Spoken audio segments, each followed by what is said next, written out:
कृष्णाय यादवेन्द्राय ज्ञानमुद्राय योगिने नाथाय रुक्मिणीशाय नमो वेदान्तवेदिने धर्मविज्ञानवैराग्यपरमैश्वर्यशालिनः आनन्दतीर्थभगवत्पादान् वन्दे निरन्तरम् अस्मद्गुरुसमारम्भां टीकाकृत्पादमध्यगां श्रीमदाचार्यपर्यन्तां वन्दे गुरुपरम्परां श्रीगुरुभ्यो नमः हरिः ओम्।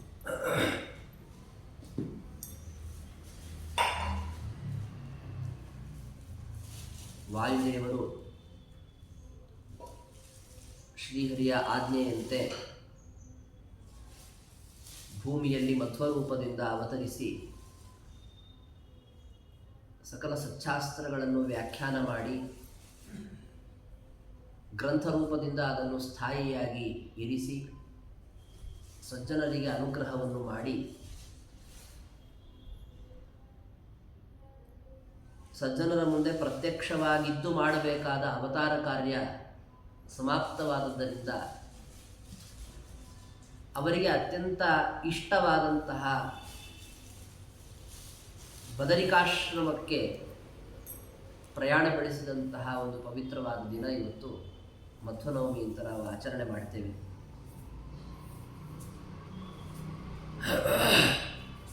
ವಾಯುದೇವರನ್ನ ಜೀವೋತ್ತಮರು ಅಂತ ತಿಳಿದು ಅವರ ಮಹಿಮೆಯನ್ನು ಅರ್ಥ ಮಾಡಿಕೊಳ್ಳೋದು ಅಂತಂದರೆ ಪರಮಾತ್ಮನಿಗೆ ಅದಕ್ಕಿಂತಲೂ ಪ್ರಿಯವಾದದ್ದು ಬೇರೆ ಇನ್ಯಾವುದೂ ಇಲ್ಲ. ಅದರಂತೆ ವಾಯುದೇವರಿಗೂ ಕೂಡ ಭಗವಂತ ಸರ್ವೋತ್ತಮ ಅಂತ ತಿಳಿದುಕೊಳ್ಳೋದಕ್ಕಿಂತಲೂ ಹೆಚ್ಚು ಪ್ರಿಯವಾದದ್ದು ಯಾವುದೂ ಇಲ್ಲ. ಈ ಕಾರಣಕ್ಕಾಗಿಯೇ ಹರಿವಾಯು ಪ್ರೀತಿಗಾಗಿ ವಿಷ್ಣು ಸರ್ವೋತ್ತಮತ್ವವನ್ನು ಹಾಗೂ ವಾಯು ಜೀವೋತ್ತಮತ್ವವನ್ನು ನಮ್ಮ ಪ್ರಾಚೀನರು ನಮಗೆಲ್ಲ ಸಣ್ಣ ವಯಸ್ಸಿನಿಂದ ಅದನ್ನು ಹೇಳಿಕೊಟ್ಟು ಹರಿ ಸರ್ವೋತ್ತಮ ವಾಯು ಜೀವೋತ್ತಮ ಅಂತ ಅದೊಂಥರ ಲೌಕಿಕದಲ್ಲಿ ಶುಭಾಲಾಭ ಅಂತ ಹಾಕ್ಕೊಂಡಿರ್ತಾರಲ್ಲ, ಆ ತರಹ ಹರಿ ಸರ್ವೋತ್ತಮ ವಾಯು ಜೀವೋತ್ತಮ ಅನ್ನೋದನ್ನು ನಮಗೆ ಮೊದಲಿನಿಂದ ಅಭ್ಯಾಸ ಮಾಡಿಸ್ಬಿಟ್ಟಿದ್ದಾರೆ. ಈ ಪ್ರಮೇಯಗಳನ್ನೇ ಹರಿವಾಯು ಚರಿತ್ರದಲ್ಲಿ ಕಾಣುವಂತಹ ಒಂದು ವಿಶೇಷ ಕರ್ತವ್ಯ ನಮ್ಮದಾಗಿರುತ್ತೆ. ಅದರಲ್ಲಿಯೂ ಕೂಡ ವಾಯುದೇವರ ಮಹಿಮೆ ಅಂದರೆ, ವಾಯುದೇವರ ಚರಿತ್ರೆ ಅಂದರೆ ಅದು ಭಗವಂತನ ಸಂಬಂಧವನ್ನು ಬಿಟ್ಟು ಪ್ರತ್ಯೇಕವಾಗಿ ಇರೋದಿಲ್ಲ. ಅದರಲ್ಲಿ ಭಗವಂತನ ಮಹಿಮೆ ಅಂತನ್ನೋದು ಪ್ರವಿಷ್ಟವಾಗಿಬಿಟ್ಟಿರುತ್ತೆ. ಯಾಕೆ ಅಂತಂದರೆ ವಾಯುದೇವರೇನೇ ಒಂದು ತಮ್ಮ ಮಹಿಮೆಯನ್ನು ತೋರಿಸಿದರೂ ಕೂಡ ಅದರ ಹಿನ್ನೆಲೆಯಲ್ಲಿರುವಂತಹ ಕಾರಣ ಬಲ ಯಾವುದು ಅಂತ ನೋಡಲಿಕ್ಕೆ ಹೋದಾಗ ಅದು ಬೇರೆ ಇನ್ಯಾರಲ್ಲ, ಭಗವಂತನೇ ಆ ಬಲವನ್ನು ಅವರಿಗೆ ನೀಡಿದ್ದು ಅಂತನ್ನುವಂಥ ವಿಷಯ ನಮಗೆ ಗೊತ್ತಾಗುತ್ತೆ. ಆಚಾರ್ಯರೇ ಉದಾಹರಿಸಿರುವಂತಹ ಒಂದು ಪ್ರಸಿದ್ಧವಾದ ಪ್ರಮಾಣ ವಚನವೂ ಕೂಡ ಇದೆ. ಬಲಂ ಇಂದ್ರಸ್ಯ ಗಿರಿಶಃ ಗಿರಿಶಸ್ಯ ಬಲಂ ಮರುತ್. ದೇವತೆಗಳಲ್ಲಿ ಯಾರಿಗೆ ಯಾರಿಂದ ಬಲ ಅಂತ ಅನ್ನೋದನ್ನು ಹೇಳಬೇಕಾದ್ರೆ ಇಂದ್ರದೇವರಿಗೆ ರುದ್ರದೇವರಿಂದ ಬಲ ದೊರೆಯುತ್ತೆ, ರುದ್ರದೇವರಿಗೆ ವಾಯುದೇವರಿಂದ ಬಲ ದೊರೆಯುತ್ತೆ, ವಾಯುದೇವರಿಗಾದರೂ ಭಗವಂತನಿಂದ ಬಲ ದೊರೆಯುತ್ತೆ, ಭಗವಂತನಿಗೆ ಮತ್ತೆ ಬೇರೆ ಇನ್ಯಾರಿಂದಲೂ ಬಲ ಇಲ್ಲ ಅಂತ ಈ ವಿಚಾರವನ್ನು ಪ್ರಮಾಣ ವಚನಗಳಲ್ಲಿ ಉಲ್ಲೇಖ ಮಾಡಿ ತೋರಿಸ್ಕೊಡ್ತಾರೆ. ಅಂತಹ ಬಲ ಮತ್ತು ಇನ್ನೊಂದು ಜ್ಞಾನ, ಈ ಬಲಜ್ಞಾನ ಸ್ವರೂಪರಾದಂಥವರು ಮುಖ್ಯ ಪ್ರಾಣದೇವರು. ಮೂಲ ರೂಪದಲ್ಲಿ ಹೇಗೋ ಅವತಾರ ರೂಪದಲ್ಲಿಯೂ ಹಾಗೇ ಬಲಜ್ಞಾನ ಸ್ವರೂಪರಾಗಿ ಕೆಳಗಿಳಿದು ಬಂದಂಥವರು. ಬಟ್ ತದ್ದರ್ಶತ ಮಿಥಮೇವ ನಿಹಿತಂ ದೇವಸ್ಯ ಭರ್ಗೋ ಮಹತ್ ಅಂತ ಬಳಿತ ಸೂತ್ರವನ್ನು ವ್ಯಾಖ್ಯಾನಿಸುವಾಗ ಇತ್ಥಾ ತದ್ವಪುಷೇಧಾ ಇದರ್ಶತಂ ಎಂಬ ಭಾಗವನ್ನು ವ್ಯಾಖ್ಯಾನಿಸ್ತಾ ಆಚಾರ್ಯರು ಈ ರೀತಿಯಾದ ಅರ್ಥವನ್ನು ತೋರಿಸ್ಕೊಡ್ತಾರೆ. ಆ ವಿಧವಾದ ವಿಶಿಷ್ಟ ಬಲಜ್ಞಾನ ಸ್ವರೂಪರು ಅಂತ ಆದದ್ದರಿಂದಲೇ ವಾಯುದೇವರಿಗೆ ಯಾವ ಅವತಾರ ರೂಪಗಳಲ್ಲಿಯೂ ಕೂಡ ಬೇರೆಯವರಿಂದ ಸೋಲು ಅಂತನ್ನೋದು ವಾದದಲ್ಲಾಗಬಹುದು ಯುದ್ಧದಲ್ಲಾಗಬಹುದು ಇಲ್ಲ.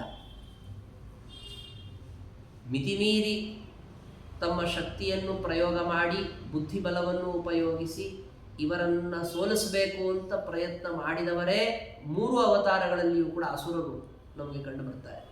ವಾಯುದೇವರ 3 ಅವತಾರಗಳಿಗೂ ಸಂಬಂಧಪಟ್ಟಂತೆ ಚರಿತ್ರೆಗಳನ್ನು ನೋಡಬೇಕಾದ್ರೆ ಎಷ್ಟೆಷ್ಟು ರೀತಿಗಳಿಂದ ಅವರಿಗೆ ತೊಂದರೆಗಳಾಯಿತು ಅಂತನ್ನೋದನ್ನು ನಾವು ಕೇಳ್ತೀವಿ. ಆದರೆ ಅವರು ಏನೇ ಬಾಧೆಯನ್ನು ಉಂಟು ಮಾಡೋದಕ್ಕೆ ಪ್ರಯತ್ನ ಪಟ್ಟರೂ ಕೂಡ ಅದಕ್ಕೆ ಇವರು ಒಳಪಡಲಿಲ್ಲ ಅನ್ನುವಂಥದ್ದು ವಾಯುದೇವರ ವಿಶಿಷ್ಟವಾದ ಮಹಿಮೆ. ಭಗವಂತನನ್ನ, ವಾಯುದೇವರನ್ನ ನಾವು ಯಾವ ರೀತಿಯಾಗಿ ಚಿಂತನೆ ಮಾಡ್ತೀವಿ, ಯಾವ ರೀತಿಯಾಗಿ ಸ್ಮರಣೆ ಮಾಡ್ತೀವಿ, ಅದಕ್ಕೆ ತಕ್ಕಂತೆ ನಮಗೆ ಫಲ ಅಂತನ್ನೋದು ನಮ್ಮ ಜೀವನದಲ್ಲಿ ಕಂಡು ಬರ್ತದೆ. ಆ ಕಾರಣಕ್ಕಾಗಿ ವಾಯುದೇವರಿಗೆ ಯಾವ ಅಸುರರ ಬಾಧೆ ಇಲ್ಲ, ಯಾರಿಂದಲೂ ಏನೂ ತೊಂದರೆ ಆಗಲಿಲ್ಲ ಅಂತನ್ನೋದನ್ನು ನಾವು ಚಿಂತನೆ ಮಾಡಿದರೆ ಅದರ ಫಲವಾಗಿ ನಮಗೂ ಕೂಡ ಯಾವುದೇ ತರಹದ ಬಾಧೆಗಳು ಆಗುವ ಅವಕಾಶ ಬಂದರೆ ಅದನ್ನು ಸ್ವತಃ ವಾಯುದೇವರು ಭಗವಂತ ತಪ್ಪಿಸ್ತಾನೆ ಅಂತನ್ನುವಂತಹ ಒಂದು ಕಾರಣಕ್ಕಾಗಿ ಆ ನಿಟ್ಟಿನಲ್ಲಿ ಅದನ್ನು ಚಿಂತನೆ ಮಾಡಬೇಕು. ಶ್ರೀಮದ್ ಆಚಾರ್ಯರ ಅಚ್ಛಿನ್ನ ಭಕ್ತರಾದಂತಹ ಶಿಷ್ಯರಾದಂತಹ ತ್ರಿವಿಕ್ರಮ ಪಂಡಿತಾಚಾರ್ಯರು ಅದಕ್ಕೇನೆ ವಾಯುಸ್ತುತಿಯಲ್ಲಿ ಹೇಳ್ತಾರೆ ನೋಡಿ, ತ್ರಿಷ್ವಪ್ಯೇವಾವತಾರೇಷು ಅರಿಭಿರಪಘೃಣಂ ಹಿಂಸಿತಃ ನಿರ್ವಿಕಾರ ಸರ್ವಜ್ಞ ಸರ್ವಶಕ್ತಿ ಸಕಲ ಗುಣಗಣಾಪೂರ್ಣ ರೂಪಪ್ರಗಲ್ಭ ಸ್ವಚ್ಛ ಸ್ವಚ್ಛಂದ ಮೃತ್ಯು ಸುಖಯಸಿ ಸುಜನಂ ದೇವಕಿಂ ಚಿತ್ರಮತ್ರ ತ್ರಾತ ಯಸ್ಯ ತ್ರಿಧಾಮ ಜಗದ್ದ ವಶಗಂ ಕಿಂಕರ ಶಂಕರಾದ್ಯಾಹ.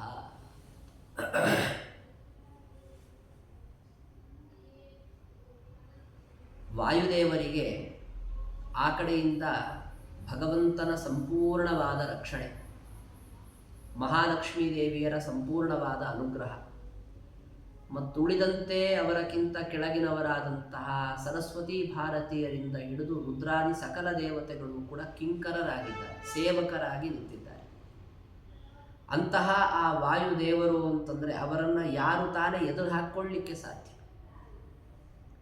ಇದನ್ನು ನಾವು ಅವರ ಅವತಾರ ಲೀಲೆಗಳಲ್ಲಿ ನೋಡ್ತೇವೆ. ವಿಶೇಷವಾಗಿ ಮಧ್ವಾವತಾರಕ್ಕೆ ಸಂಬಂಧಪಟ್ಟು ನಾವು ಆಲೋಚನೆ ಮಾಡಿದಾಗ ಅವರ ಕಥೆಗಳಲ್ಲಿ ಅವರು ರುದ್ರಾದಿ ದೇವತೆಗಳಿಂದ ಮಾನ್ಯರಾಗಿದ್ದರು, ಸರಸ್ವತಿ ಭಾರತೀಯರು ಅವರಿಗೆ ಸೇವಕಿಯರಾಗಿ ಇದ್ದರು ಅನ್ನುವಂತಹ ಪ್ರಸಂಗಗಳನ್ನು ನಾರಾಯಣ ಪಂಡಿತಾಚಾರ್ಯರು ವರ್ಣನೆ ಮಾಡಿದ್ದನ್ನು ನಾವು ನೋಡ್ತೇವೆ. ಸರಸ್ವತಿ ಭಾರತೀಯರ ಸೇವೆ ಹೇಗಿತ್ತು ಅಂತನ್ನುವ ವಿಷಯವನ್ನು ಒಂದು ಪ್ರಸಂಗದಲ್ಲಿ ನಾರಾಯಣ ಪಂಡಿತಾಚಾರ್ಯರು ತೋರಿಸ್ತಾರೆ. ಈಗ ತಾನೇ ಪೂರ್ಣ ಮಧ್ವವಿಜಯವನ್ನು ನಾವು ಪಾರಾಯಣ ಮಾಡಿದ್ದೀವಿ. ಅದರಲ್ಲಿ 12ನೇ ಸರ್ಗದಲ್ಲಿ ಒಂದು ಕಥೆ ಬರುತ್ತೆ. ಪದ್ಮತೀರ್ಥ, ಪುಂಡರೀಕಪುರಿ ಅಂತ ಇಬ್ಬರು ವಾದಿಗಳು, ದುರ್ವಾದಿಗಳು ಆಚಾರ್ಯರ ಜೊತೆಗೆ ವಾದ ಮಾಡಬೇಕು ಅಂತ ಸ್ಪರ್ಧಾ ಮನೋಭಾವದಿಂದ ಬಂದವರು. ಅದರಲ್ಲಿಯೂ ಪುಂಡರೀಕಪುರಿ ಮೊದಲು ಆಚಾರ್ಯರ ಜೊತೆ ವಾದ ಮಾಡಬೇಕು ಅಂತ ಹೇಳಿಬಿಟ್ಟು ರೂಪ್ಯಪೀಠಪುರದಲ್ಲಿ ಬಂದಂಥವರು. ಆ ಸಂದರ್ಭದಲ್ಲಿ ತಮ್ಮ ಅಭಿಪ್ರಾಯಗಳನ್ನು ವರ್ಣನೆ ಮಾಡೋದು, ಒಂದು ಉಪನ್ಯಾಸವನ್ನು ಮಾಡೋದು ಅಂತ ಇಬ್ಬರಿಗೂ ಒಂದು ಅವಕಾಶ ಇದ್ದಾಗ ಶ್ರೀಮದ್ ಆನಂದ ತೀರ್ಥ ಭಗವತ್ಪಾದಾಚಾರ್ಯರು ಅದ್ಭುತವಾಗಿ ವೇದವನ್ನು ವ್ಯಾಖ್ಯಾನ ಮಾಡಿದರು. ವೇದವನ್ನು ವ್ಯಾಖ್ಯಾನ ಮಾಡೋದು ಅಂತನ್ನೋದು ಎಷ್ಟೇ ಶಾಸ್ತ್ರಗಳನ್ನು ಓದ್ಕೊಂಡ್ಬಂದಂಥವರಿಗೂ ಕೂಡ ಅದು ಒಂದು ರೀತಿಯಲ್ಲಿ ಅಸಾಧ್ಯವಾದಂತಹ ಕಾರ್ಯವೇ. ಅದು ಆಚಾರ್ಯರು ಅನಾಯಾಸವಾಗಿ ವ್ಯಾಖ್ಯಾನ ಮಾಡಿದರು. ಆಚಾರ್ಯರ ವೇದ ವ್ಯಾಖ್ಯಾನ ಅಂದರೆ ಎಂತಹ ಅದ್ಭುತವಾದದ್ದು ಅಂದರೆ, ಮೊದಲು ಆ ವೇದವನ್ನು ಯಥಾವತ್ತಾಗಿ ಅನುವಾದ ಮಾಡಬೇಕು, ಅಂದರೆ ಆ ಮಂತ್ರವನ್ನು ಉಚ್ಚಾರಣ ಮಾಡಬೇಕು. ಆಮೇಲೆ ಪದವಿಭಾಗವನ್ನು ತೋರಿಸಿ ಅರ್ಥ ಹೇಳಬೇಕು. ಶ್ರೌತೆ ವ್ಯಾಖ್ಯೋಚ್ಚಾರಣೆ ಚಾರುಣೀತೆ ಮಾದೃಗ್ದೇಹಿ ವರ್ಣಯೇದಸ್ಯ ಕೋನು ವಾಗೀಶಾನೈರ್ವಾಗ್ವಿಹಂಗೇಶ ಜೀವೈರ್ಭೂರ್ಯಾಶ್ಚರ್ಯೈರ್ ವರ್ಣಿತೆ ಯೇ ಪ್ರಣಮ್ಯ ಅಂತ ನಾರಾಯಣ ಪಂಡಿತಾಚಾರ್ಯರು ಹೇಳ್ತಾರೆ. ಹೇಗೆ ವೇದವನ್ನು ಉಚ್ಚಾರಣೆ ಮಾಡ್ತಾ ಇದ್ರು, ಹೇಗೆ ವ್ಯಾಖ್ಯಾನ ಮಾಡ್ತಾ ಇದ್ರು ಅಂತ ಅದರ ವೈಖರಿಯನ್ನು ವರ್ಣನೆ ಮಾಡೋದು ಅಂತಂದರೆ, ಅದನ್ನು ಸ್ವಲ್ಪ ಮಟ್ಟಿಗೆ ವಾಯುದೇವರಿಗೆ ನಮಸ್ಕಾರ ಮಾಡಿ ಅವ್ರ ಮುಂದೆ ನಿಂತ್ಕೊಂಡು ಅವ್ರ ಅಪ್ಪಣೆ ಪಡೆದು ನಿರೂಪಣೆ ಮಾಡಬಲ್ಲರು ಅಂತಂದರೆ ವಾಗ್ವಿಹಂಗೇಶ ಜೀವೈ, ಸರಸ್ವತೀ ದೇವಿ ಮತ್ತು ಗರುಡಶೇಷ ರುದ್ರರು, ಬೃಹಸ್ಪತ್ಯಾಚಾರ್ಯರು ಇಂಥವ್ರುಗಳು ಏನೋ ಸ್ವಲ್ಪ ಮಾಡಬಹುದು. ನಮ್ಮಂಥವು ಸಾಮಾನ್ಯರದನ್ನೇನು ವರ್ಣನೆ ಮಾಡಲಿಕ್ಕೆ ಸಾಧ್ಯ ಅಂತ ನಾರಾಯಣ ಪಂಡಿತಾಚಾರ್ಯರೇ ಹೇಳ್ತಾರೆ. ಅಂಥ ಅದ್ಭುತವಾದ ವೇದ ಪ್ರವಚನವನ್ನು ಕೇಳಿ ಆನಂದ ತುಂದಿಲರಾದ ವಿದ್ವಾಂಸರು ಮತ್ತು ಸ್ಪರ್ಧೆಗೆ ಬಂದಿದ್ದಾನೆ ಅಂದರೆ ಪುಂಡರೀಕಪುರಿ ನೀನು ಹೇಳಪ್ಪ ಅಂದ್ರಂತೆ. ಕೂತ್ಕೊಂಡು ವೇದ ವ್ಯಾಖ್ಯಾನ ಶುರು ಮಾಡಿದ. ಋಗ್ವೇದದ ಮೊದಲನೆಯ ಸೂಕ್ತದ ವ್ಯಾಖ್ಯಾನವನ್ನು ಮಾಡಲಿಕ್ಕೆ ಅಂತ ಹೊರಟು ಅಗ್ನಿನಾರೈಮಶ್ರವತ್ ಪೋಷಮೇವ ದಿವೇ ದಿವೇ ಎಂಬ ಮಂತ್ರ ಬಂತು.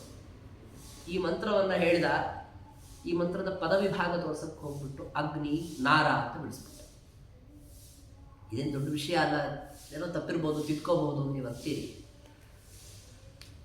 ಚರ್ಚೆಗಳಲ್ಲಿ ಈ ತರಹ ಸ್ಪರ್ಧಾತ್ಮಕ ಭಾವನೆಯಿಂದ ಹೊರಟಂಥವನು ಬಾಯಿಂದ ಒಂದು ಸಣ್ಣ ತಪ್ಪನ್ನು ಹೇಳಿದರೂ ಕೂಡ ಅವನು ಸೋತ ಅಂತ ಲೆಕ್ಕ. ಇದು ಆ ತರಹದ ಇಟ್ಟು ಮನೆ ಪಟ್ಟು ಅಂತ ಇದ್ದಾಗದು. ಎಂದಿಗೂ ಕೂಡ ತಪ್ಪಿದ ಮೇಲೆ ತಿದ್ಕೊಳ್ಳೋದಕ್ಕೆ ಅಂತ ಅವಕಾಶ ಇರುತ್ತೆ ಅಂತಲ್ಲ. ಬಾಯಿಂದ ಪದ ಹೇಳಬೇಕಾದ್ರೆ ವಿಚಾರ ಮಾಡಿ ಪ್ರಯೋಗ ಮಾಡಬೇಕು. ಪ್ರಯೋಗ ಮಾಡಿಬಿಟ್ಟು ಅಲ್ಲ ಅಲ್ಲ ಅಂತೇಳಿ ಮತ್ತೆ ವ್ಯತ್ಯಾಸ ಮಾಡ್ಕೊಳ್ಳೋ ನಮ್ಮ ಥರದ ಅವಕಾಶ ಅವ್ರಿಗಿರೋದಿಲ್ಲ. ಅಲ್ಲಿ ಸಭೆಗಳಲ್ಲಿ ಚರ್ಚೆ ಮಾಡಲಿಕ್ಕೆ ಅಂತ ಕೂತ ವಾದಿ ಪ್ರತಿವಾದಿಗಳಲ್ಲಿ ಈ ಅವಕಾಶ ಇರೋದಿಲ್ಲ. ಅವರು ಆ ರೀತಿಯಲ್ಲಿ ಹೊರಟಂತಹ ಸಂದರ್ಭದಲ್ಲಿ ಆ ಪದಚ್ಛೇದ ಮಾಡಿದ ಕೂಡಲೇ ಹಾಸ್ಯ ಆಗ್ಬಿಡ್ತು. ಹಾಸ್ಯೋತ್ರಾಭೂತ್ ವಾಸುದೇವ ಪ್ರಭಾರ್ಥಿ ಯದ್ವತ್ ಪೂರ್ವಂ ಪೌಂಡ್ರಕೋ ವಾಸುದೇವ ಅಂತ ನಾರಾಯಣ ಪಂಡಿತಾಚಾರ್ಯರು ಒಳ್ಳೆ ದೃಷ್ಟಾಂತ ಕೊಡ್ತಾರೆ. ಶ್ರೀಕೃಷ್ಣನಂತೆ ನಾನೇ ಕೃಷ್ಣ ಅಂತ ವಾಸುದೇವೋಹಮಸ್ಮಿ ಅಂತ ಹೊರಟಂತಹ ಪೌಂಡ್ರಕ ವಾಸುದೇವನಿಗೆ ಹೇಗೆ ಹಾಸ್ಯ ಆಯಿತೋ ಹಾಗೆ ಶ್ರೀಕೃಷ್ಣ ಪರಮಾತ್ಮ ಗರುಡನ ಮೇಲೆ ಬರ್ತಾನೆ ಅಂತ ಹೇಳ್ಬಿಟ್ಟು ಇವನು ಒಂದು ಯಂತ್ರದ ಗರುಡ ಮಾಡಿಕೊಂಡು, ಶ್ರೀಕೃಷ್ಣನಿಗೆ ವಕ್ಷಸ್ಥಲದಲ್ಲಿ ಶ್ರೀವತ್ಸ ಚಿಹ್ನ ಇದೆ ಅಂದ್ಬಿಟ್ಟು ಅದು ನನಗಿಲ್ವಲ್ಲ ಅಂದ್ಕೊಂಡು ಎದೆ ಸುಟ್ಕೊಂಡ. 4 ಭುಜ ಕೃಷ್ಣನಿಗಿರುತ್ತೆ, ತನಗಿಲ್ವಲ್ಲ ಅಂತ ಕೃತ್ರಿಮವಾದ 2 ಭುಜ ಹಚ್ಕೊಂಡ. ಹಾಸ್ಯ ಆಗತ್ತಲ್ವಾ? ಎಷ್ಟೋ ಸಂದರ್ಭಗಳಲ್ಲಿ ನಾವು ಮಾಡ್ತಿರೋ ಕೆಲಸ ಇದರಿಂದ ನೋಡ್ಬಿಟ್ಟು ಜನ ಹಾಸ್ಯ ಮಾಡ್ತಾರೆ ಅನ್ನೋದು ನಮಗೆ ಗೊತ್ತಾಗ್ತಿರೋದಿಲ್ಲ. ಈ ತರಹದ ಪರಿಸ್ಥಿತಿ ಆಚಾರ್ಯರ ವಿರುದ್ಧವಾಗಿ ವರ್ತಿಸಿದಂತಹ ಜನರಿಗೆ ಉಂಟಾಯಿತು. ಈ ಸಂದರ್ಭವನ್ನು ವರ್ಣನೆ ಮಾಡಬೇಕಾದ್ರೆ ತಾವು ಬರೆದ ಗ್ರಂಥಕ್ಕೆ ನಾರಾಯಣ ಪಂಡಿತಾಚಾರ್ಯರು ವ್ಯಾಖ್ಯಾನ ಮಾಡಬೇಕಾದ್ರೆ ಒಂದು ಶ್ಲೋಕ ಕೊಟ್ಟಿದ್ದಾರೆ. ಪ್ರಾಚೀನರು ಮಾಡಿದ ಶ್ಲೋಕವನ್ನು ಕೊಡ್ತಾರೆ. ಅನಧೀತವಾನಪಿ ಪುಂಡರೀಕಪೂಹು ನನು ಶಾಬ್ದಿಕ ಕಥಮಿದಂ ವದೇದಿತಿ ಅತಿಶಂಕಿಮಾ ದಶಮತೇರ್ಹಿ ಕಿಂಕರಿ ಸಕಲಸ್ಯ ಚೋದಯತಿ ಶಾರದಾಗಿರಹ. ಶ್ರೀಮದ್ ಆಚಾರ್ಯರು ಯಾವ ಈ ಪುಂಡರೀಕಪುರಿಯ ಜೊತೆಗೆ ವಾದವನ್ನು ಮಾಡಲಿಕ್ಕೆ ಕೂತಿದ್ರು, ಅವನೇನು ಸಾಮಾನ್ಯ ವ್ಯಕ್ತಿ ಅಲ್ಲ, ಬಹಳ ಒಳ್ಳೆ ಪಂಡಿತ. ಏನಪ್ಪ ವೇದವನ್ನು ಅಭ್ಯಾಸ ಮಾಡದಿದ್ದವನಿರ್ಬೋದು, ಆದರೆ ಒಳ್ಳೆ ಶಾಬ್ದಿಕ ಅಂತ ಹೇಳ್ತಾರೆ. ಶಾಬ್ದಿಕ ಅಂದರೆ ಶಬ್ದಶಾಸ್ತ್ರ, ವ್ಯಾಕರಣಶಾಸ್ತ್ರವನ್ನು ಚೆನ್ನಾಗಿ ಓದ್ಕೊಂಡವನು. ಇಷ್ಟು ಅಗ್ನಿ ನಾರ ಅಂತ ಬಿಡಿಸೋಷ್ಟೇನೋ ಅವನು ದಡ್ಡ ಅಲ್ಲ. ಯಾಕೆ ಹಾಗೆ ಬಿಡಿಸ್ದ? ಹಾಗೆ ಯಾಕೆ ಆಯ್ತು ಅವನಿಗೆ? ಎಂದು ಮಾತಾಡಬೇಕಾದ್ರೆ ಸ್ಖಲಿತ ಶಬ್ದಗಳನ್ನು ಅಂಥವರಲ್ಲಿ ನಾವು ಕಾಣಲಿಕ್ಕೆ ಸಾಧ್ಯ ಇಲ್ಲ. ಅಷ್ಟು ದೊಡ್ಡ ದೊಡ್ಡ ಪಂಡಿತರು ಅವರುಗಳೆಲ್ಲ. ಆಚಾರ್ಯರ ವಿರೋಧವನ್ನು ಮಾಡಿದ್ರು, ಅವರು ಕೆಟ್ಟವರು, ಅವ್ರ ಸ್ವಭಾವ ಕೆಟ್ಟದು ಅಂತವರನ್ನು ನಾವು ಬೈತೀವಷ್ಟೇ ಹೊರತು ಪಾಂಡಿತ್ಯ ಅಂತ ನೋಡಕ್ಕೆ ಹೋದರೆ ಅವ್ರಿಗೆಲ್ಲ ಭಾರಿ ಪಾಂಡಿತ್ಯ ಇತ್ತು. ಯಾಕೆ ಹಾಗೆ ಅವರಿಗೆ ಬಾಯಿಂದ ತಪ್ಪಿ ಶಬ್ದ ಬಂತು ಅನ್ನೋದಕ್ಕೆ ಕಾರಣ ಹೇಳ್ತಾರೆ. ಬೇರೆ ಇನ್ನೇನೂ ಕಾರಣ ಇಲ್ಲ ಅವನು ಹಾಗೆ ಹೇಳೋದಕ್ಕೆ. ದಶಮತೇರ್ಹಿ ಕಿಂಕರಿ ಸಕಲಸ್ಯ ಚೋದಯತಿ ಶಾರದಾಗಿರಹ. ಸರಸ್ವತಿ ಭಾರತೀಯರು ವಾಗೀಂದ್ರಿಯವನ್ನು ಪ್ರೇರಣೆ ಮಾಡುವಂಥವರು, ವಾಣಿಯನ್ನು ಬರೆಸುವಂಥವರು.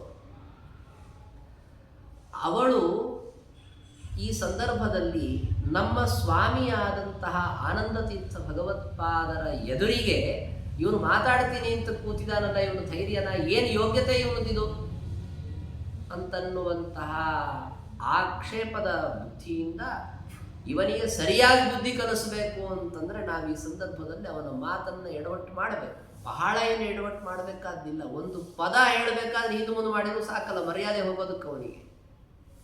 ಇದು ಶ್ರೀಮದ್ ಆಚಾರ್ಯರಿಗೆ ಸೇವೆ ಮಾಡೋದಕ್ಕೆ ನಿಂತಹ ತತ್ವಾಭಿಮಾನಿ ದೇವತೆಗಳು ತೆರೆಮರೆಯಲ್ಲಿ ನಿಂತು ಅವರಿಗೆ ಮಾಡಿದಂತಹ ಸೇವೆ ಅಂತನ್ನೋದನ್ನು ಉಲ್ಲೇಖ ಮಾಡ್ತಾರೆ ನಾರಾಯಣ ಪಂಡಿತಾಚಾರ್ಯ. ಇನ್ನು ಮತ್ತೊಂದು ಸಂದರ್ಭದಲ್ಲಿ ನೋಡಕ್ಕೆ ಹೋದರೆ, ಇದು ಸರಸ್ವತಿ ದೇವಿಯರು ಶ್ರೀಮದ್ ಆಚಾರ್ಯರ ಸೇವೆಯನ್ನು ಮಾಡಿದಂಥ ಪ್ರಸಂಗವನ್ನು ಉಲ್ಲೇಖ ಮಾಡೋದಾದರೆ ಹೀಗೆ. ಅದಕ್ಕೇ ವಾಯುಸ್ತುತಿಯಲ್ಲಿ ಹೇಳ್ತಾರೆ ನೋಡ್ರಿ ತ್ರಿವಿಕ್ರಮ ಪಂಡಿತಾಚಾರ್ಯ, ವಾಚಾಂ ಯತ್ರ ಪ್ರಣೇತ್ರಿ ತ್ರಿಭುವನ ಮಹಿತಾ ಶಾರದಾ ಶಾರದೆಂದು ಜ್ಯೋತ್ಸ್ನಾ ಭದ್ರ ಸ್ಮಿತಶ್ರೀ ಧವನಿತ ಕಕುಭ ಪ್ರೇಮಭಾರಂಭ ಭಾರ. ಮಾತಾಡಬೇಕು ಅಂತಂದರೆ ವಾಚಾಂ ಪ್ರಣೇತ್ರಿ, ಆ ಸರಸ್ವತೀ ದೇವಿ ಭಾರತೀ ದೇವಿಯರ ಅನುಗ್ರಹ ನಮ್ಮ ಮೇಲೆ ಬೇಕು. ಅವರು ವಾಯುದೇವರ ಪಾದಧೂಲಿಯ ಸೇವೆಯನ್ನು ಮಾಡುವುದರಲ್ಲಿ ಅತಿಶಯಿತವಾದ ಪ್ರೇಮ ಭಾರವನ್ನು ಹೊಂದಿದ್ದಾರೆ. ಅಂಥವರು ಶ್ರೀಮದ್ ಆನಂದ ತೀರ್ಥ ಭಗವತ್ಪಾದಾಚಾರ್ಯ. ಈ ಮೂರನೇ ಅವತಾರದಲ್ಲಿ ವಿಶೇಷ ಏನು ಅಂದರೆ, ವಾಯುದೇವರು ಯತಿವೇಷವನ್ನು ಧಾರಣ ಮಾಡ್ತಾರೆ.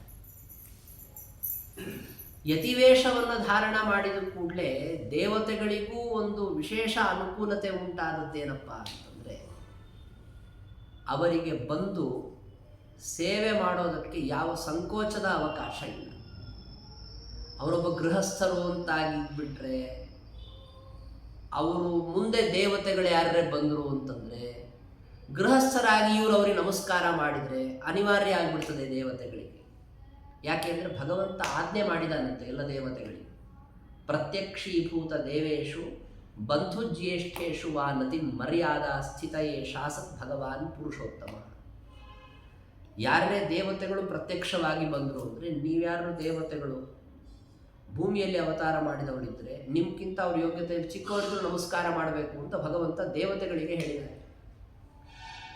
ಆದ್ದರಿಂದ ನಮಸ್ಕಾರ ಮಾಡಿಬಿಡ್ತಾರೆ ಅವರು. ಆದರೆ ಈಗ ನೋಡಿ, ಶ್ರೀಮದ್ ಆಚಾರ್ಯರು ಸನ್ಯಾಸಿಗಳಾದದ್ದೇ ಒಂದು ಅನುಕೂಲ ಅಂತ ಹೇಳಿಬಿಟ್ಟು ಸ್ವತಃ ರುದ್ರದೇವರು ಒಂದು ಪ್ರಸಂಗದಲ್ಲಿ ಶ್ರೀಮದ್ ಆಚಾರ್ಯರಿಗೆ ಭಿಕ್ಷೆಯನ್ನು ಮಾಡಿಸುವ ವ್ಯವಸ್ಥೆ, ಭಿಕ್ಷೆ ಹಾಕಿಸುವ ವ್ಯವಸ್ಥೆಯನ್ನು ಮಾಡಿ ಕೃತಾರ್ಥತೆಯನ್ನು ಧನ್ಯತೆಯನ್ನು ಅನುಭವಿಸಿದ್ರು ಅನ್ನುವ ಕಥೆಯನ್ನು ಹೇಳ್ತಾರೆ. ಋಷಿಕೇಶದ ಪರಿಸರದಲ್ಲಿ ಆಚಾರ್ಯರು ಸಂಚಾರದಲ್ಲಿದ್ದರು. ಆವಾಗ ಒಬ್ಬ ಬ್ರಾಹ್ಮಣನ ರೂಪದಲ್ಲಿ ರುದ್ರದೇವರು ಆಗಮಿಸಿದರು. ವಿಪ್ರಾತ್ಮ ಈಶಃ ಕ್ಷಣಾರ್ಥಂ ಕೃತನತಿ ರಶಿತಿ ಶ್ರೀ ಋಷಿಕೇಶ ದೇಶೆ ಸ್ಪಷ್ಟಂ ದೃಷ್ಟೋಪ್ಯದೃಷ್ಟಃ ಸಪದಿ ವಿಹಿತವಾನ್ ವಿಸ್ಮಯಂ ದೇಹಭಾಜ. ಒಬ್ಬ ಬ್ರಾಹ್ಮಣ ಬಂದ, ಬಹಳ ಶುಭ್ರವಾದಂತಹ ಕಾಂತಿ ಉಳ್ಳಂಥವರು. ಅಂತಹ ತೇಜಸ್ವಿಯಾದ ಬ್ರಾಹ್ಮಣನನ್ನೇ ಸುತ್ತಮುತ್ತಲೂ ಎಲ್ಲೂ ನೋಡಿರಲಿಲ್ಲ. ಅಂತಹ ಒಬ್ಬ ಬ್ರಾಹ್ಮಣ ಬಂದ್ಬಿಟ್ಟು ಶ್ರೀಮದ್ ಆಚಾರ್ಯರಿಗೆ ನಮಸ್ಕಾರ ಮಾಡಿ ನಾಳೆ ನನ್ನ ಕಡೆಯಿಂದ ಭಿಕ್ಷಾ ಸ್ವೀಕಾರವನ್ನು ಮಾಡಬೇಕು ಅಂತ ಪೂರ್ವದಲ್ಲಿಯೇ ಪ್ರಾರ್ಥನೆ ಮಾಡಿಕೊಂಡ. ಆಗಲಿ ಅಂತ ಎಲ್ಲ ಆಚಾರ್ಯರು ಒಪ್ಪಿಕೊಂಡ್ರು. ಶಿಷ್ಯರೆಲ್ಲ ಅಲ್ಲೇ ಇದ್ದರು. ಸ್ಪಷ್ಟಂ ದೃಷ್ಟೋಪಿ ಅದೃಷ್ಟಃ ಸಪದಿ ವಿಹಿತವಾನ್ ವಿಸ್ಮಯಂ ದೇಹಭಾಗ. ಕಾಣಿಸಿಕೊಂಡ ಆ ಬ್ರಾಹ್ಮಣ ಮುಂದೊಂದೆರಡು ನಿಮಿಷಗಳಲ್ಲಿ ಅವನು ಕಾಣಲೇ ಇಲ್ಲ. ಈಗ ತಾನೇ ಬ್ರಾಹ್ಮಣ ಇದ್ದ, ಅವನು ಇಲ್ಲೇ ಕಾಣ್ತಾ ಇಲ್ವಲ್ಲ ಅನ್ನುವಂತಹ ಸ್ಥಿತಿ ಬಂತು. ಎಲ್ಲೋ ಹೋದ್ಮೇಲೆ ಅರ್ಧ ಮುಕ್ಕಾಲು ಗಂಟೆ ಆದ್ಮೇಲೆ ಹುಡುಕ್ಲಿಕ್ಕೆ ಹೋದ್ರೆ ಅವನೆಲ್ಲೋ ಕಾಣಲಿಲ್ಲ, ಅವನೆಲ್ಲೋ ಹೋಗಿರ್ಬೋದು ಅವನು. ಅಲ್ಲ, ಆಗಲೇ ಸಪದಿ ಆಗಿಂದಾಗಲೇ ನನ್ನಿಂದ ಭಿಕ್ಷಾ ಸ್ವೀಕಾರ ಮಾಡಬೇಕು ಅಂತ ಹೇಳುವಾಗ ಇದ್ದವನು ಮುಂದೆ ಇಲ್ಲ ಅಂತಂದರೆ ಯಾರಪ್ಪ ಇವನು ಅಂತ ಆಶ್ಚರ್ಯ ಆಯಿತು. ಮರುದಿವಸ ಭಿಕ್ಷಾ ಸಮಯಕ್ಕೆ ಯಾರು ಬಂದು ಭಿಕ್ಷಾ ಸಾಮಗ್ರಿಗಳನ್ನು ಕೊಡಬೇಕಲ್ರಿ. ಯಾರೋ ಒಬ್ಬ ರುದ್ರದೇವರ ಭಕ್ತ, ಅವನು ಮರುದಿವಸ ಸಿಕ್ಕಾಪಟ್ಟೆ ಸಾಮಗ್ರಿಗಳನ್ನು, ಬರೀ ಆಚಾರ್ಯರಿಗಷ್ಟೇ ಅಲ್ಲ ಅವರ ಸಪರಿವಾರ ಅವರಿಗೆ ಸರಿ ಹೋಗುವಷ್ಟು ಸಾಮಗ್ರಿಗಳನ್ನು ತಂದು ಸಮರ್ಪಣೆ ಮಾಡಿದ್ದಾರೆ. ಮಾಡಿಬಿಟ್ಟು ಅವನು ಹೇಳಿದಂತೆ ಅದನ್ನು ಶಿಷ್ಯರು ಕೇಳಿ ಆಶ್ಚರ್ಯಪಟ್ಟರು.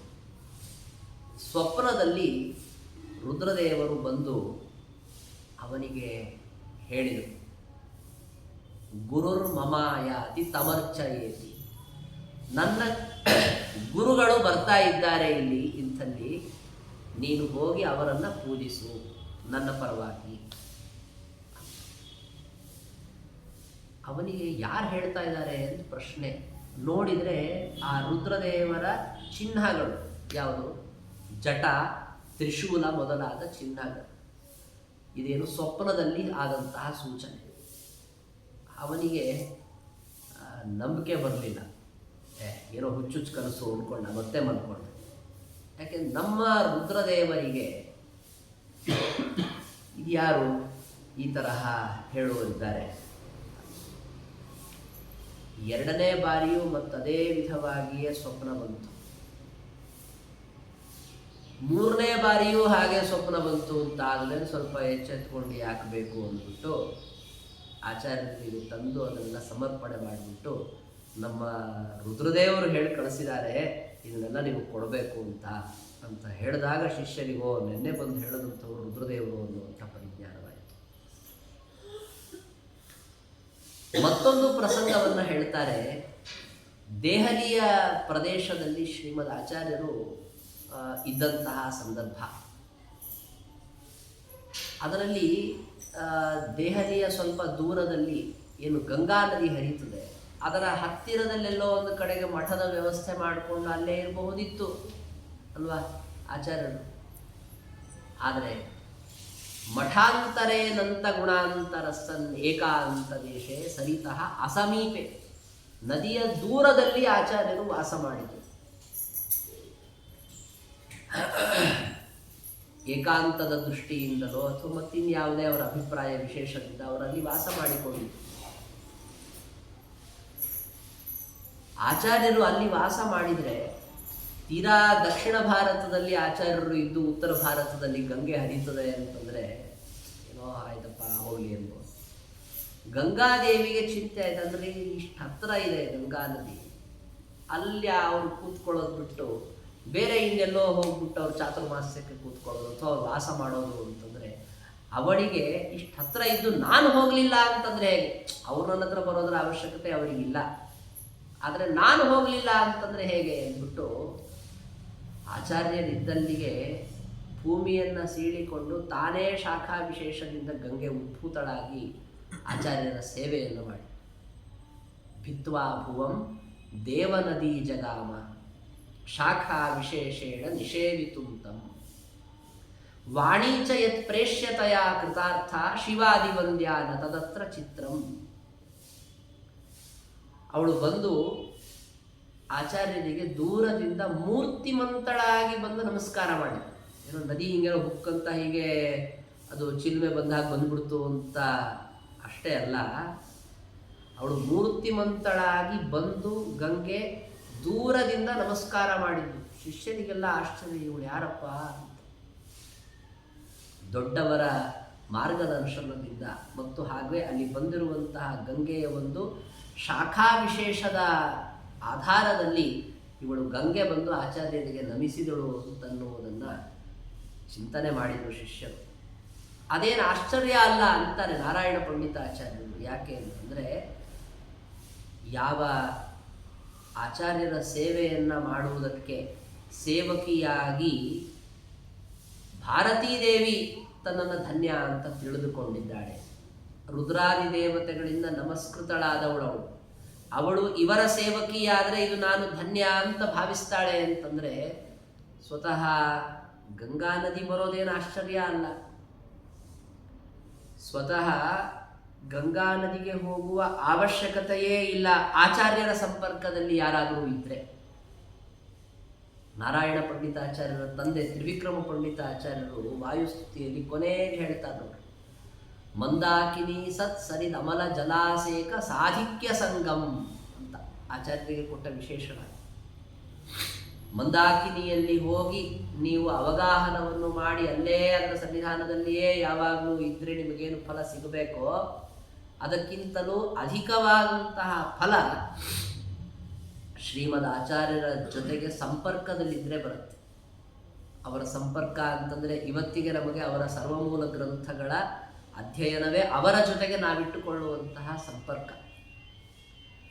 ಅದರಿಂದ ಗಂಗಾ ನದಿಯಲ್ಲಿ ಹೋಗಿ ಮುಳುಗಾಕಿದ್ರೆ ಬರೋದಕ್ಕಿಂತಲೂ ಹೆಚ್ಚಿನ ಫಲ ನಮಗೆ ಬರುತ್ತೆ ಅಂತನ್ನೋದನ್ನು ತ್ರಿವಿಕ್ರಮ ಪಂಡಿತಾಚಾರ್ಯರು ವಿಶ್ವಾಸದಿಂದ ಹೇಳ್ತಾರೆ. ತಮ್ಮ ತಂದೆ ಹೇಳಿದ್ದನ್ನು ಅಕ್ಷರಶಃ ವ್ಯಾಖ್ಯಾನ ಮಾಡಿದಂಥವರು ನಾರಾಯಣ ಪಂಡಿತಾಚಾರ್ಯ. ನೀವು ಒಂದು ಕಡೆಗೆ ವಾಯುಸ್ತುತಿ ಇನ್ನೊಂದು ಕಡೆಗೆ ಸುಮಧು ವಿಜಯ ಇಟ್ಕೊಂಡು ನೀವು ನೋಡ್ತಾ ಹೋಗ್ರಿ, ಒಂದಲ್ಲ ಒಂದು ರೀತಿಯಿಂದ ಅಲ್ಲಿ ಹೇಳಿರೋ ವಿಷಯ ಎಲ್ಲ ಸುಮಧು ವಿಜಯದಲ್ಲಿ ವಿವರಣೆ ಬಂದಿದೆ. ಅದರದೆಲ್ಲ ವಿವರಣೆ ನಾರಾಯಣ ಪಂಡಿತಾಚಾರ್ಯರು ಇಲ್ಲಿ ಮಾಡ್ತಾರೆ.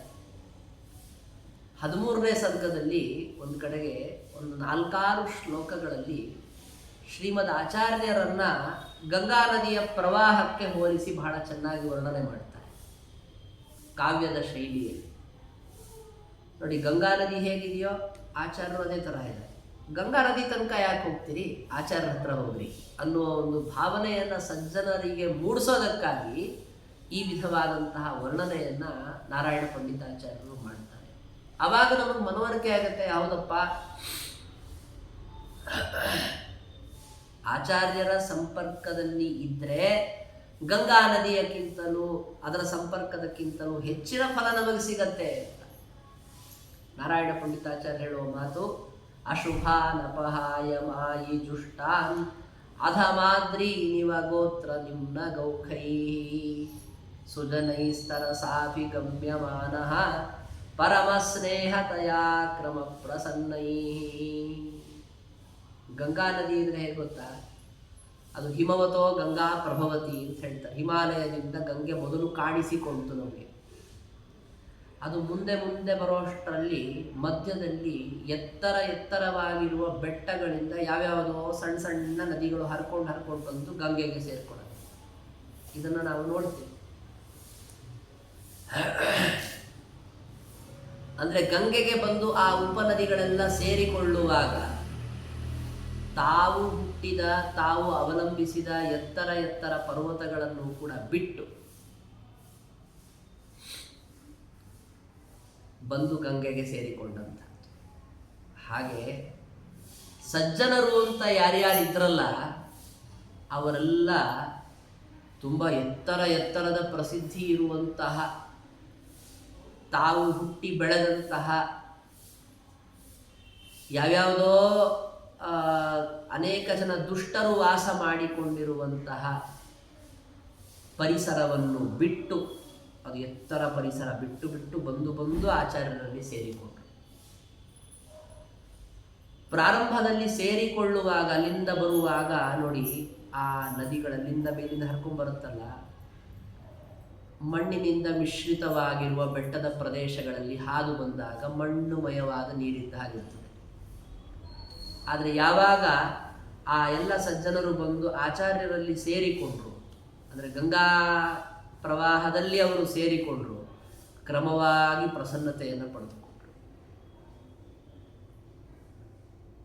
ಮತ್ತೆ ಆಚಾರ್ಯರು ಅಂತಹ ಸಜ್ಜನರನ್ನೆಲ್ಲ ತಮ್ಮ ಜೊತೆಗೆ ಸೇರಿಸಿಕೊಂಡು ತಾವು ಯಾವ ರೀತಿಯಲ್ಲಿ ಭಗವತ್ಪರರಾಗ್ತಾರೆ, ಭಗವಂತನಲ್ಲಿ ಹೋಗಿ ಸೇರ್ತಾರೆ, ತಮ್ಮ ಜೊತೆಗೆ ಆ ಎಲ್ಲ ಸಜ್ಜನರನ್ನೂ ಕರೆದುಕೊಂಡು ಹೋಗಿ ಭಗವಂತನಲ್ಲಿ ತಲುಪಿಸುವಂತಹ ಒಂದು ದೊಡ್ಡ ಜವಾಬ್ದಾರಿಯನ್ನು ಶ್ರೀಮದ್ ಆಚಾರ್ಯರು ಹೊತ್ತುಕೊಂಡಿದ್ದಾರೆ.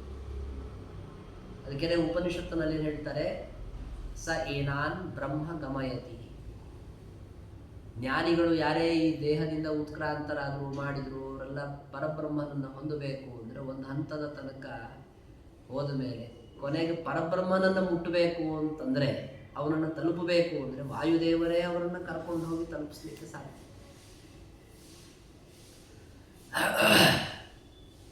ಮತ್ತೆ ನೋಡಿ, ಇನ್ನೊಂದು ರೀತಿಯಲ್ಲಿ ಗಂಗೆಯ ಒಂದು ಸಾದೃಶ್ಯವನ್ನು ಹೇಳಬೇಕಾದ್ರೆ, ಗಂಗಾ ನದಿ ಹರ್ಕೊಂಡು ಹೋಗ್ತಾ ಇರುತ್ತೆ.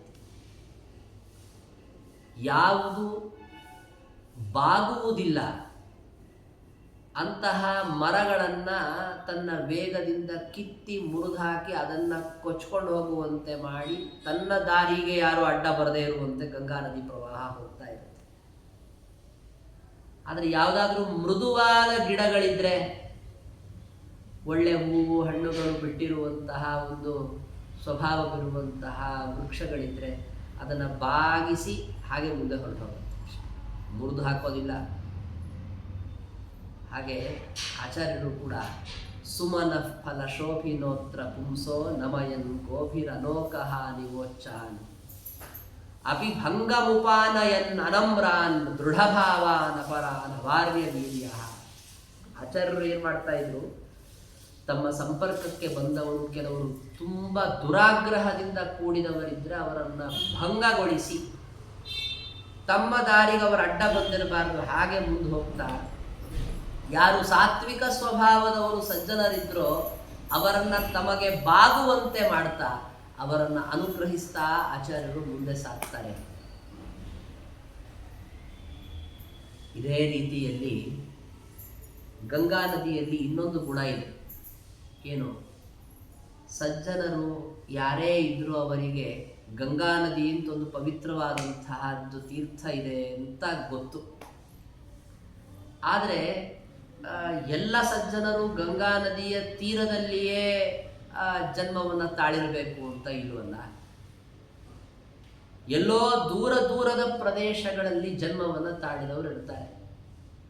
ಆದರೆ ಜೀವನದಲ್ಲಿ ಒಂದು ಗುರಿ ಇಟ್ಕೊಂಡಿರ್ತಾರೆ. ಏನು?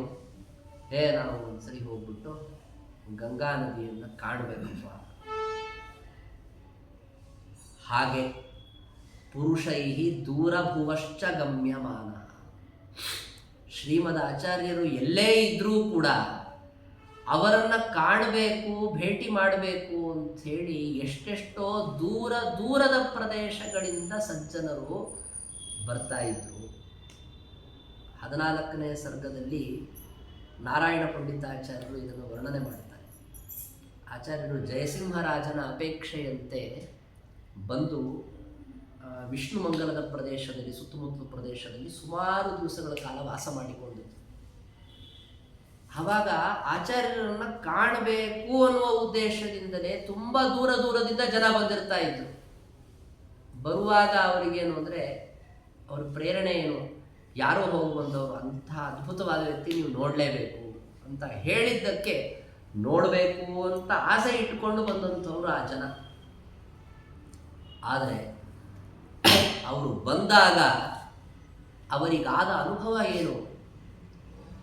ನಾವು ಏನು ಕೇಳಿದ್ವಿ, ಎಷ್ಟೋ ಸಂದರ್ಭಗಳಲ್ಲಾಗತ್ತೆ ಕೆಲವು ಬೇರೆ ವಿಷಯಗಳಲ್ಲಿ, ಏನೋ ಭಾರಿ ಅಂತ ಯಾರೋ ವರ್ಣನೆ ಮಾಡಿರ್ತಾರೆ, ನಾವು ಅದನ್ನು ನಂಬ್ಕೊಂಡು ಅಲ್ಲಿ ಹೊಟ್ಟೋಗಿರ್ತೀವಿ.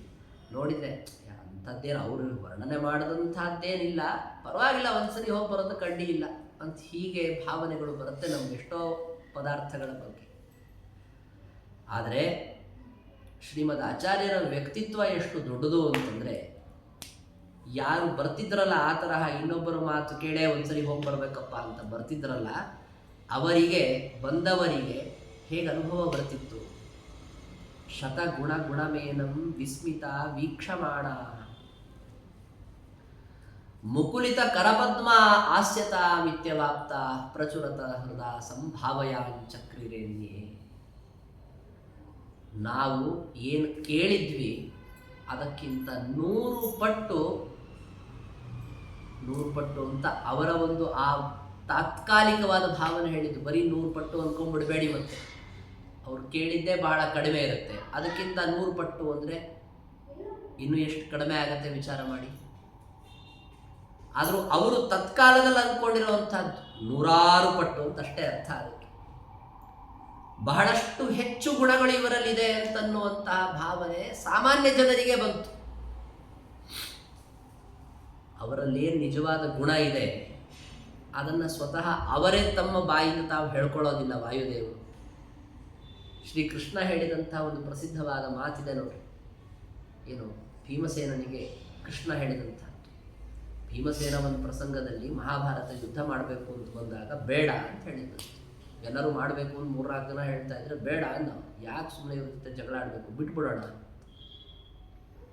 ಆವಾಗ ಕೃಷ್ಣ, ಏನಪ್ಪ ಕಾಡಲ್ಲಿ ಇದ್ದು ನಿನಗೆ ಬೇಡ ಆಗೋಗ್ಬಿಡುತ್ತೆ, ಯುದ್ಧ ಸುಸ್ತಾಗ್ಬಿಟ್ಟಿದೆಯಾ, ಶ್ರಮ ಆಗಿದೆಯಾ ಅಥವಾ ಬಲ ಕಡಿಮೆ ಆಗಿದೆಯಾ ಅನ್ನೋ ತರಹ ಮಾತನಾಡಿದ್ದಕ್ಕೆ ಮತ್ತೆ ಸಿಡಿದದ್ದೇ ಇಲ್ಲ, ಬಿಟ್ಟುಬಿಟ್ರೆ ನಾನು ಈ ದ್ಯಾವಾ ಪೃಥ್ವಿಗಳನ್ನು 2 ಭಾಗ ಮಾಡಿಬಿಡ್ತೀನಿ ಅಂತ ಭೀಮಸೇನ ಎದ್ದು ನಿಂತ. ಆವಾಗ ಕೃಷ್ಣ ಹೇಳ್ತಾನೆ, ಇಲ್ಲ ನೀನು ಹೇಳಿ ಸರಿ ಇದೆ. ಯತ್ಕಿಂಚಾತ್ಮನಿ ಕಲ್ಯಾಣಂ ಸಂಭಾವಯಸಿ ಪಾಂಡವ ಸಹಸ್ರ ಗುಣಮಪ್ಯೇತ ತ್ವಯಿ ಸಂಭಾವಯಾಮ್ಯಹಂ. ನಿನ್ನಲ್ಲಿ ಏನು ಗುಣ ಇದೆ ಅಂತ ನೀನು ಹೇಳ್ತೀಯೋ, ನಾನು ಅದರ ಒಂದು 1000 ಪಟ್ಟು ಗುಣ ನಿನ್ನಲ್ಲಿದೆ ಅಂತ ನಾನು ಹೇಳ್ತೀನಪ್ಪ ಅಂತ ಭಗವಂತ ಹೇಳ್ತಾನೆ. ಅಲ್ಲೇ 1000 ಅಂತ ಇರಬೇಕಾದ್ರೆ ಇವ್ರು ಯಾರೋ ಜನ 100 ಪಟ್ಟು ಜಾಸ್ತಿ ಇದೆ ಅಂತ ತಿಳ್ಕೊಂಡ್ರು ಅಂದ್ರೆ ಅವ್ರು ಎಷ್ಟು ಕಡಿಮೆ ತಿಳ್ಕೊಂಡಿರಬಹುದು ಶ್ರೀಮದ್ ಆಚಾರ್ಯರ ಬಗ್ಗೆ ಅಂತ ತಿಳಿದುಕೊಂಡು. ಗಂಗೆಯ ಬಗ್ಗೆಯೂ ಹಾಗೆ ನಾವೇನೋ ಗ್ರಂಥಗಳನ್ನು ನೋಡಿರ್ತೀವಿ, ಏನೋ ಇಷ್ಟು ಅಲ್ಲಿ ಸ್ನಾನ ಮಾಡಿದರೆ ಇಷ್ಟು ಪಾಪ ಪರಿಹಾರ ಆಗುತ್ತೆ, ಅಷ್ಟು ಪಾಪ ಪರಿಹಾರ ಆಗುತ್ತೆ ಅಂತ ತಿಳ್ಕೊಳ್ತೀವಿ. ಅದೇ ಒಂದು ಭಾವನೆಯಲ್ಲಿ ಹೋಗ್ತೀವಿ. ನಮಗೇನು ಅದನ್ನೇನು ಎಷ್ಟು ಭಕ್ತಿ ಬರುತ್ತೋ, ಅದು ಎಷ್ಟು ಗುಣ ಗೊತ್ತಾಗುತ್ತೆ. ಆದರೆ ಅಷ್ಟೇ ಗುಣ ಇರುತ್ತೆ. ಗಂಗಾ ನದಿಯಲ್ಲಿ ಇನ್ನಷ್ಟು ಅಧಿಕವಾದಂತಹ ಗುಣ ಇರುತ್ತೆ. ಗಂಗಾ ನದಿಯಲ್ಲೇ ಹಾಗಿರಬೇಕಾದ್ರೆ ಇನ್ನು ವಾಯುದೇವರ ಅವತಾರರಾದಂಥ ಶ್ರೀಮದ್ ಆಚಾರ್ಯರಲ್ಲಿ ನಮಗೆ ಕಂಡಿರುವಂತಹ ಗುಣ ಅದು ಎಷ್ಟೇ ಜಾಸ್ತಿ ಅನಿಸಿದ್ರೂ ಅದು ತುಂಬ ಕಮ್ಮಿ ಅಂತಲೇ ನಾವು ತಿಳಿದುಕೊಳ್ಬೋದು. ಹೀಗೆ ಸಾಕಷ್ಟು ರೀತಿಗಳಿಂದ ಆ ಗಂಗಾ ನದಿಯ ಸಾದೃಶ್ಯವನ್ನು ಆಚಾರ್ಯರಿಗೆ ವರ್ಣನೆ ಮಾಡ್ತಾ ಮಾಡ್ತಾ ಹೋಗ್ತಾರೆ ನಾರಾಯಣ ಪಂಡಿತಾಚಾರ್ಯ. ಮತ್ತೊಂದೇನು ಅಂದರೆ, ದೇವತೆಗಳು ಕೂಡ ಅಪರೇಕ್ಷಾ ವಿಷಯೈಶ್ಚ ಸೇವ್ಯಮಾನ. ಅಪರೇಕ್ಷಾ ವಿಷಯ ಅಂತಂದರೆ ಇನ್ನೊಬ್ಬರ ದೃಷ್ಟಿಗೆ ಕಾಣುವಂತೆ ಗಂಗಾ ನದಿಯಲ್ಲಿ ದೇವತೆಗಳು ಬಂದು ಸ್ನಾನ ಮಾಡ್ತಾರೆ. ಆ ರೀತಿಯಲ್ಲಿ ಈಗ ತಾನೇ ಹೇಳಿದಂತೆ ರುದ್ರದೇವರು ಪ್ರತ್ಯಕ್ಷವಾಗಿ ಬಂದು ಆಚಾರ್ಯರಿಗೆ ಭಿಕ್ಷೆ ಮಾಡಿಸಿದಂತಹದೊಂದು ಪ್ರಸಂಗ. ಇದು ರುದ್ರದೇವರ ಬಗ್ಗೆ ಹೇಳಿದ್ವಾ. ಮತ್ತೊಂದು ಶೇಷದೇವರ ಪ್ರಸಂಗವನ್ನು ನಾವು 11ನೇ ಸರ್ಗದ ಮಧ್ವವಿಜಯದಲ್ಲಿ ಪ್ರಾರಂಭದಲ್ಲಿ ಕೇಳ್ತೀವಿ. ಆಚಾರ್ಯರು ಭಾಷ್ಯ ಪಾಠವನ್ನು ಹೇಳ್ತಾ ಇದ್ರು ರಾತ್ರಿಯ ಹೊತ್ತು. ಅವರು ದಿವಸಕ್ಕೊಂದು 3 ರಿಂದ 4 ಸರಿ ಪಾಠ ಹೇಳ್ತಾ ಇದ್ರು. ಒಂದು ಬೆಳಗ್ಗೆ ಪಾಠ ಹೇಳೋರು. ಬೆಳಗ್ಗೆ ಯಾವಾಗ ಪಾಠ ಹೇಳೋರು? ಬೆಳಗ್ಗೆ ಸೂರ್ಯೋದಯ ಆದಮೇಲೆ ಸೂರ್ಯನ ಬೆಳಕು ಬರಬೇಕು, ಅಲ್ಲಿ ತನಕ ಯಾವ ಪಾಠ ಗೀಠ ಇಲ್ಲ. ಯಾಕೆ ಅಂದರೆ ಆ ಸೂರ್ಯ ದರ್ಶನಾತ್ ತಿಷ್ಠೆ ತತಸ್ತು ಉಪವಿಷೇತವ ಅಂತ ಅವರೇ ಆದೇಶ ಮಾಡಿದಂಥದ್ದು. ನಿಮ್ಮ ಜಾಗದಲ್ಲಿ ನೀವು ಸಂಧ್ಯಾ ವಂದನೆ ಮಾಡ್ತಾ ಜಪ ಮಾಡ್ತಾ ನಿಂತ್ಕೊಂಡ್ರೆ ನಿಮ್ಮ ಕಿಟಕಿಯಿಂದ ಸೂರ್ಯನ ಕಿರಣ ಬರಬೇಕು, ಅಲ್ಲಿ ತನಕ ಜಪ ಮಾಡಿ. ಸೂರ್ಯನ ಕಿರಣ ಬಂತು ಅಂದರೆ ಶಿಷ್ಯರು ತಿಳ್ಕೊಳ್ತಾ ಇದ್ರಂತೆ ಪಾಠದ ಸಮಯ ಆಯಿತು ಅಂತ. ಗಡಿಯಾರ ಇಲ್ಲವಲ್ಲ, ಈ ಕಿಟಕಿಯಿಂದ ಸೂರ್ಯನ ಕಿರಣ ಬಂತು ಅಂದರೆ ಪಾಠದ ಸಮಯ ಆಯಿತು ಅಂತ ಓಡ್ತಾ ಇದ್ರಂತೆ. ಆವಾಗ ಪಾಠ ಶುರುವಾದರೆ ಎಷ್ಟೋ ತನಕ ಪಾಠ ಹೇಳ್ತಾ ಇದ್ರು ಆಚಾರ್ಯರು. ಏನು ಅಡುಗೆ ಊಟದ ಚಿಂತೆ ಇಲ್ವಲ್ಲ, ಸನ್ಯಾಸಿಗಳು, ಅವ್ರಿಗೆ ಭಿಕ್ಷೆ ಯಾರೋ ಬೇರೆಯವ್ರು ತಂದು ಕೊಡೋರು. ಎಲ್ಲಿ ತನಕ ಪಾಠ ಹೇಳೋರಪ್ಪ? ಅಥ ದಶಶತಶೋಚಿಷ್ಯಾ ಪ್ರಯಾತಿ ಪ್ರತೀಚ್ಯಾ ಪ್ರವಚನಮವಸಾಯ ಸ್ನಾತುಮಾಯಾ ತಟಾಕಂ. ಸೂರ್ಯ ಪಶ್ಚಿಮಕ್ಕೆ ಬಾಗಬೇಕು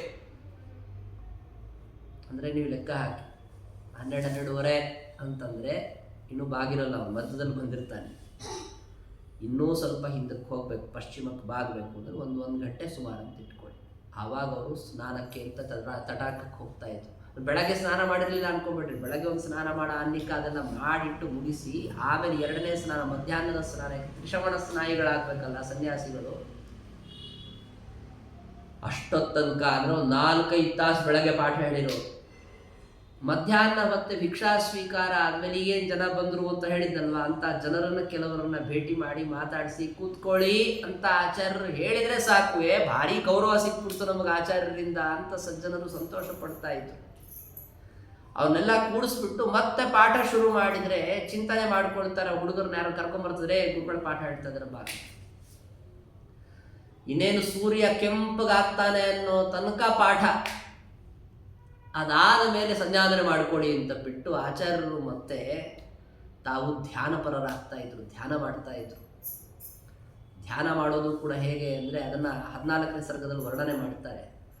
ಅವನಿ ವನ ವನಧೃಗ್ ವಾಯುಖಾಹಂ ಮಹಸ್ಸು ಪ್ರಕೃತಿ ಗುಣ ಸಮೇತ ವ್ಯಾಕೃತಾಕಾಶ ಏಕಂ ತತಮತನು ಮನಸ್ಸೋ ಚಿಂತಯತ್ ಸತ್ಸಮಾಧೌ ಅಸುರ ಸುರ ನರೇಭ್ಯ ಸದ್ಗುಣಂ ನಾಥಮನ್ಯಂ. ಭಗವಂತ ಸೃಷ್ಟಿ ಮಾಡಿದ ತತ್ವಗಳಿದೆಯಲ್ಲ, ಅವನಿ, ವನ, ವನದೃಕ್, ವಾಯು, ಖ, ಇವೆಲ್ಲ ಪಂಚಮಹಾಭೂತಗಳ ಹೆಸರನ್ನು ಅವರು ಶ್ಲೋಕಕ್ಕೆ ಸರಿ ಹೋಗೋ ಥರ ಜೋಡಿಸಿದ್ದಾರೆ ನಾರಾಯಣ ಪಂಡಿತಾಚಾರ್ಯ. ಅವನಿ ಅಂದರೆ ಪೃಥ್ವಿ, ವನ ಅಂದರೆ ನೀರು. ವನ ಅಂದರೆ ಕಾಡು ಅನ್ನೋ ಅರ್ಥ ಬೇರೆ ಇದೆ. ವನ ಅಂದರೆ ನೀರು.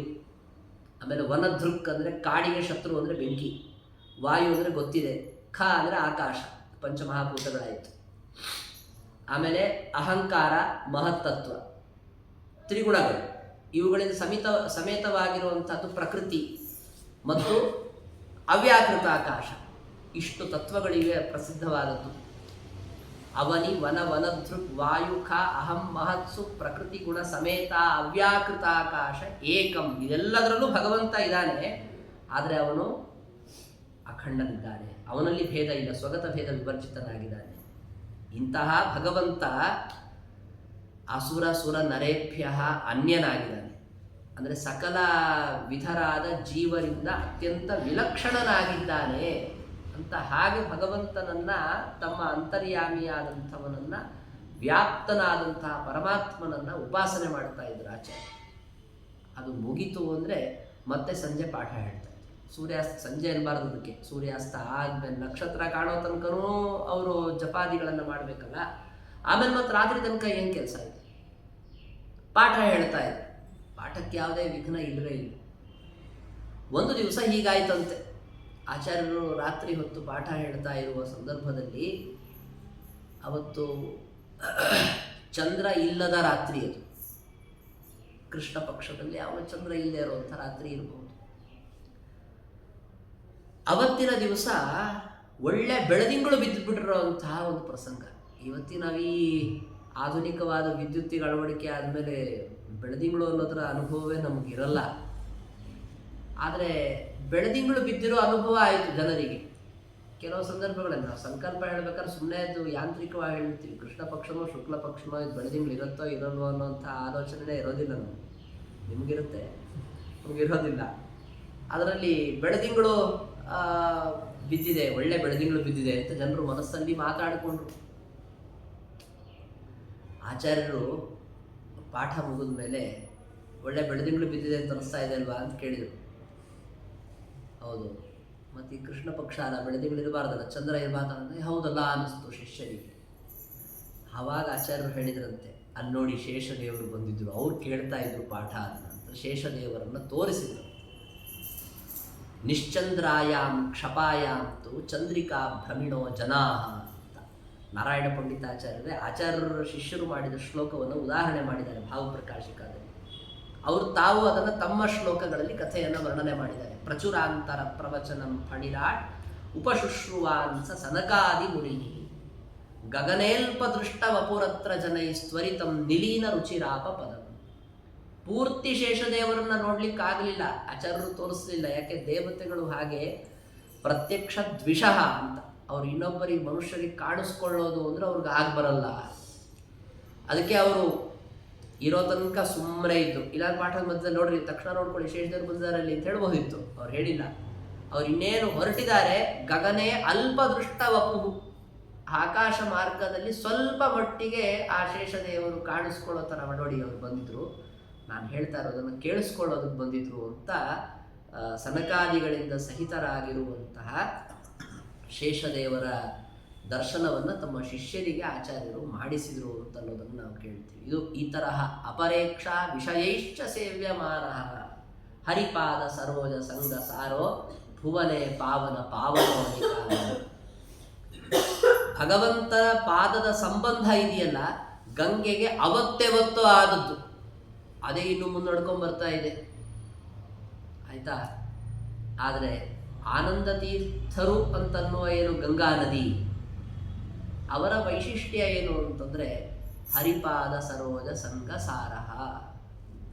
ಭಗವಂತನ ಪಾದ ಪದ್ಮದ ಸಂಬಂಧವೇ ಅವರಲ್ಲಿ ನಿಜವಾದ ಸಾರ ಯಾವಾಗಲೂ ಇರುವಂತಹದ್ದು.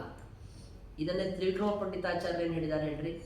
ಶ್ರೀಮದ್ ವಿಷ್ಣುವಂಘ್ರಿ ನಿಷ್ಠಾತಿಗುಣ ಗುರುತಮ ಶ್ರೀಮದಾನಂದ ತೀರ್ಥ ತ್ರೈಲೋಕ್ಯಾಚಾರ್ಯ ಪಾದೋಜ್ವಲ ಜಲಜ ಲಸತ್ಪಾಂಸವೋಸ್ಮಾನ್ ಪುನಂತು.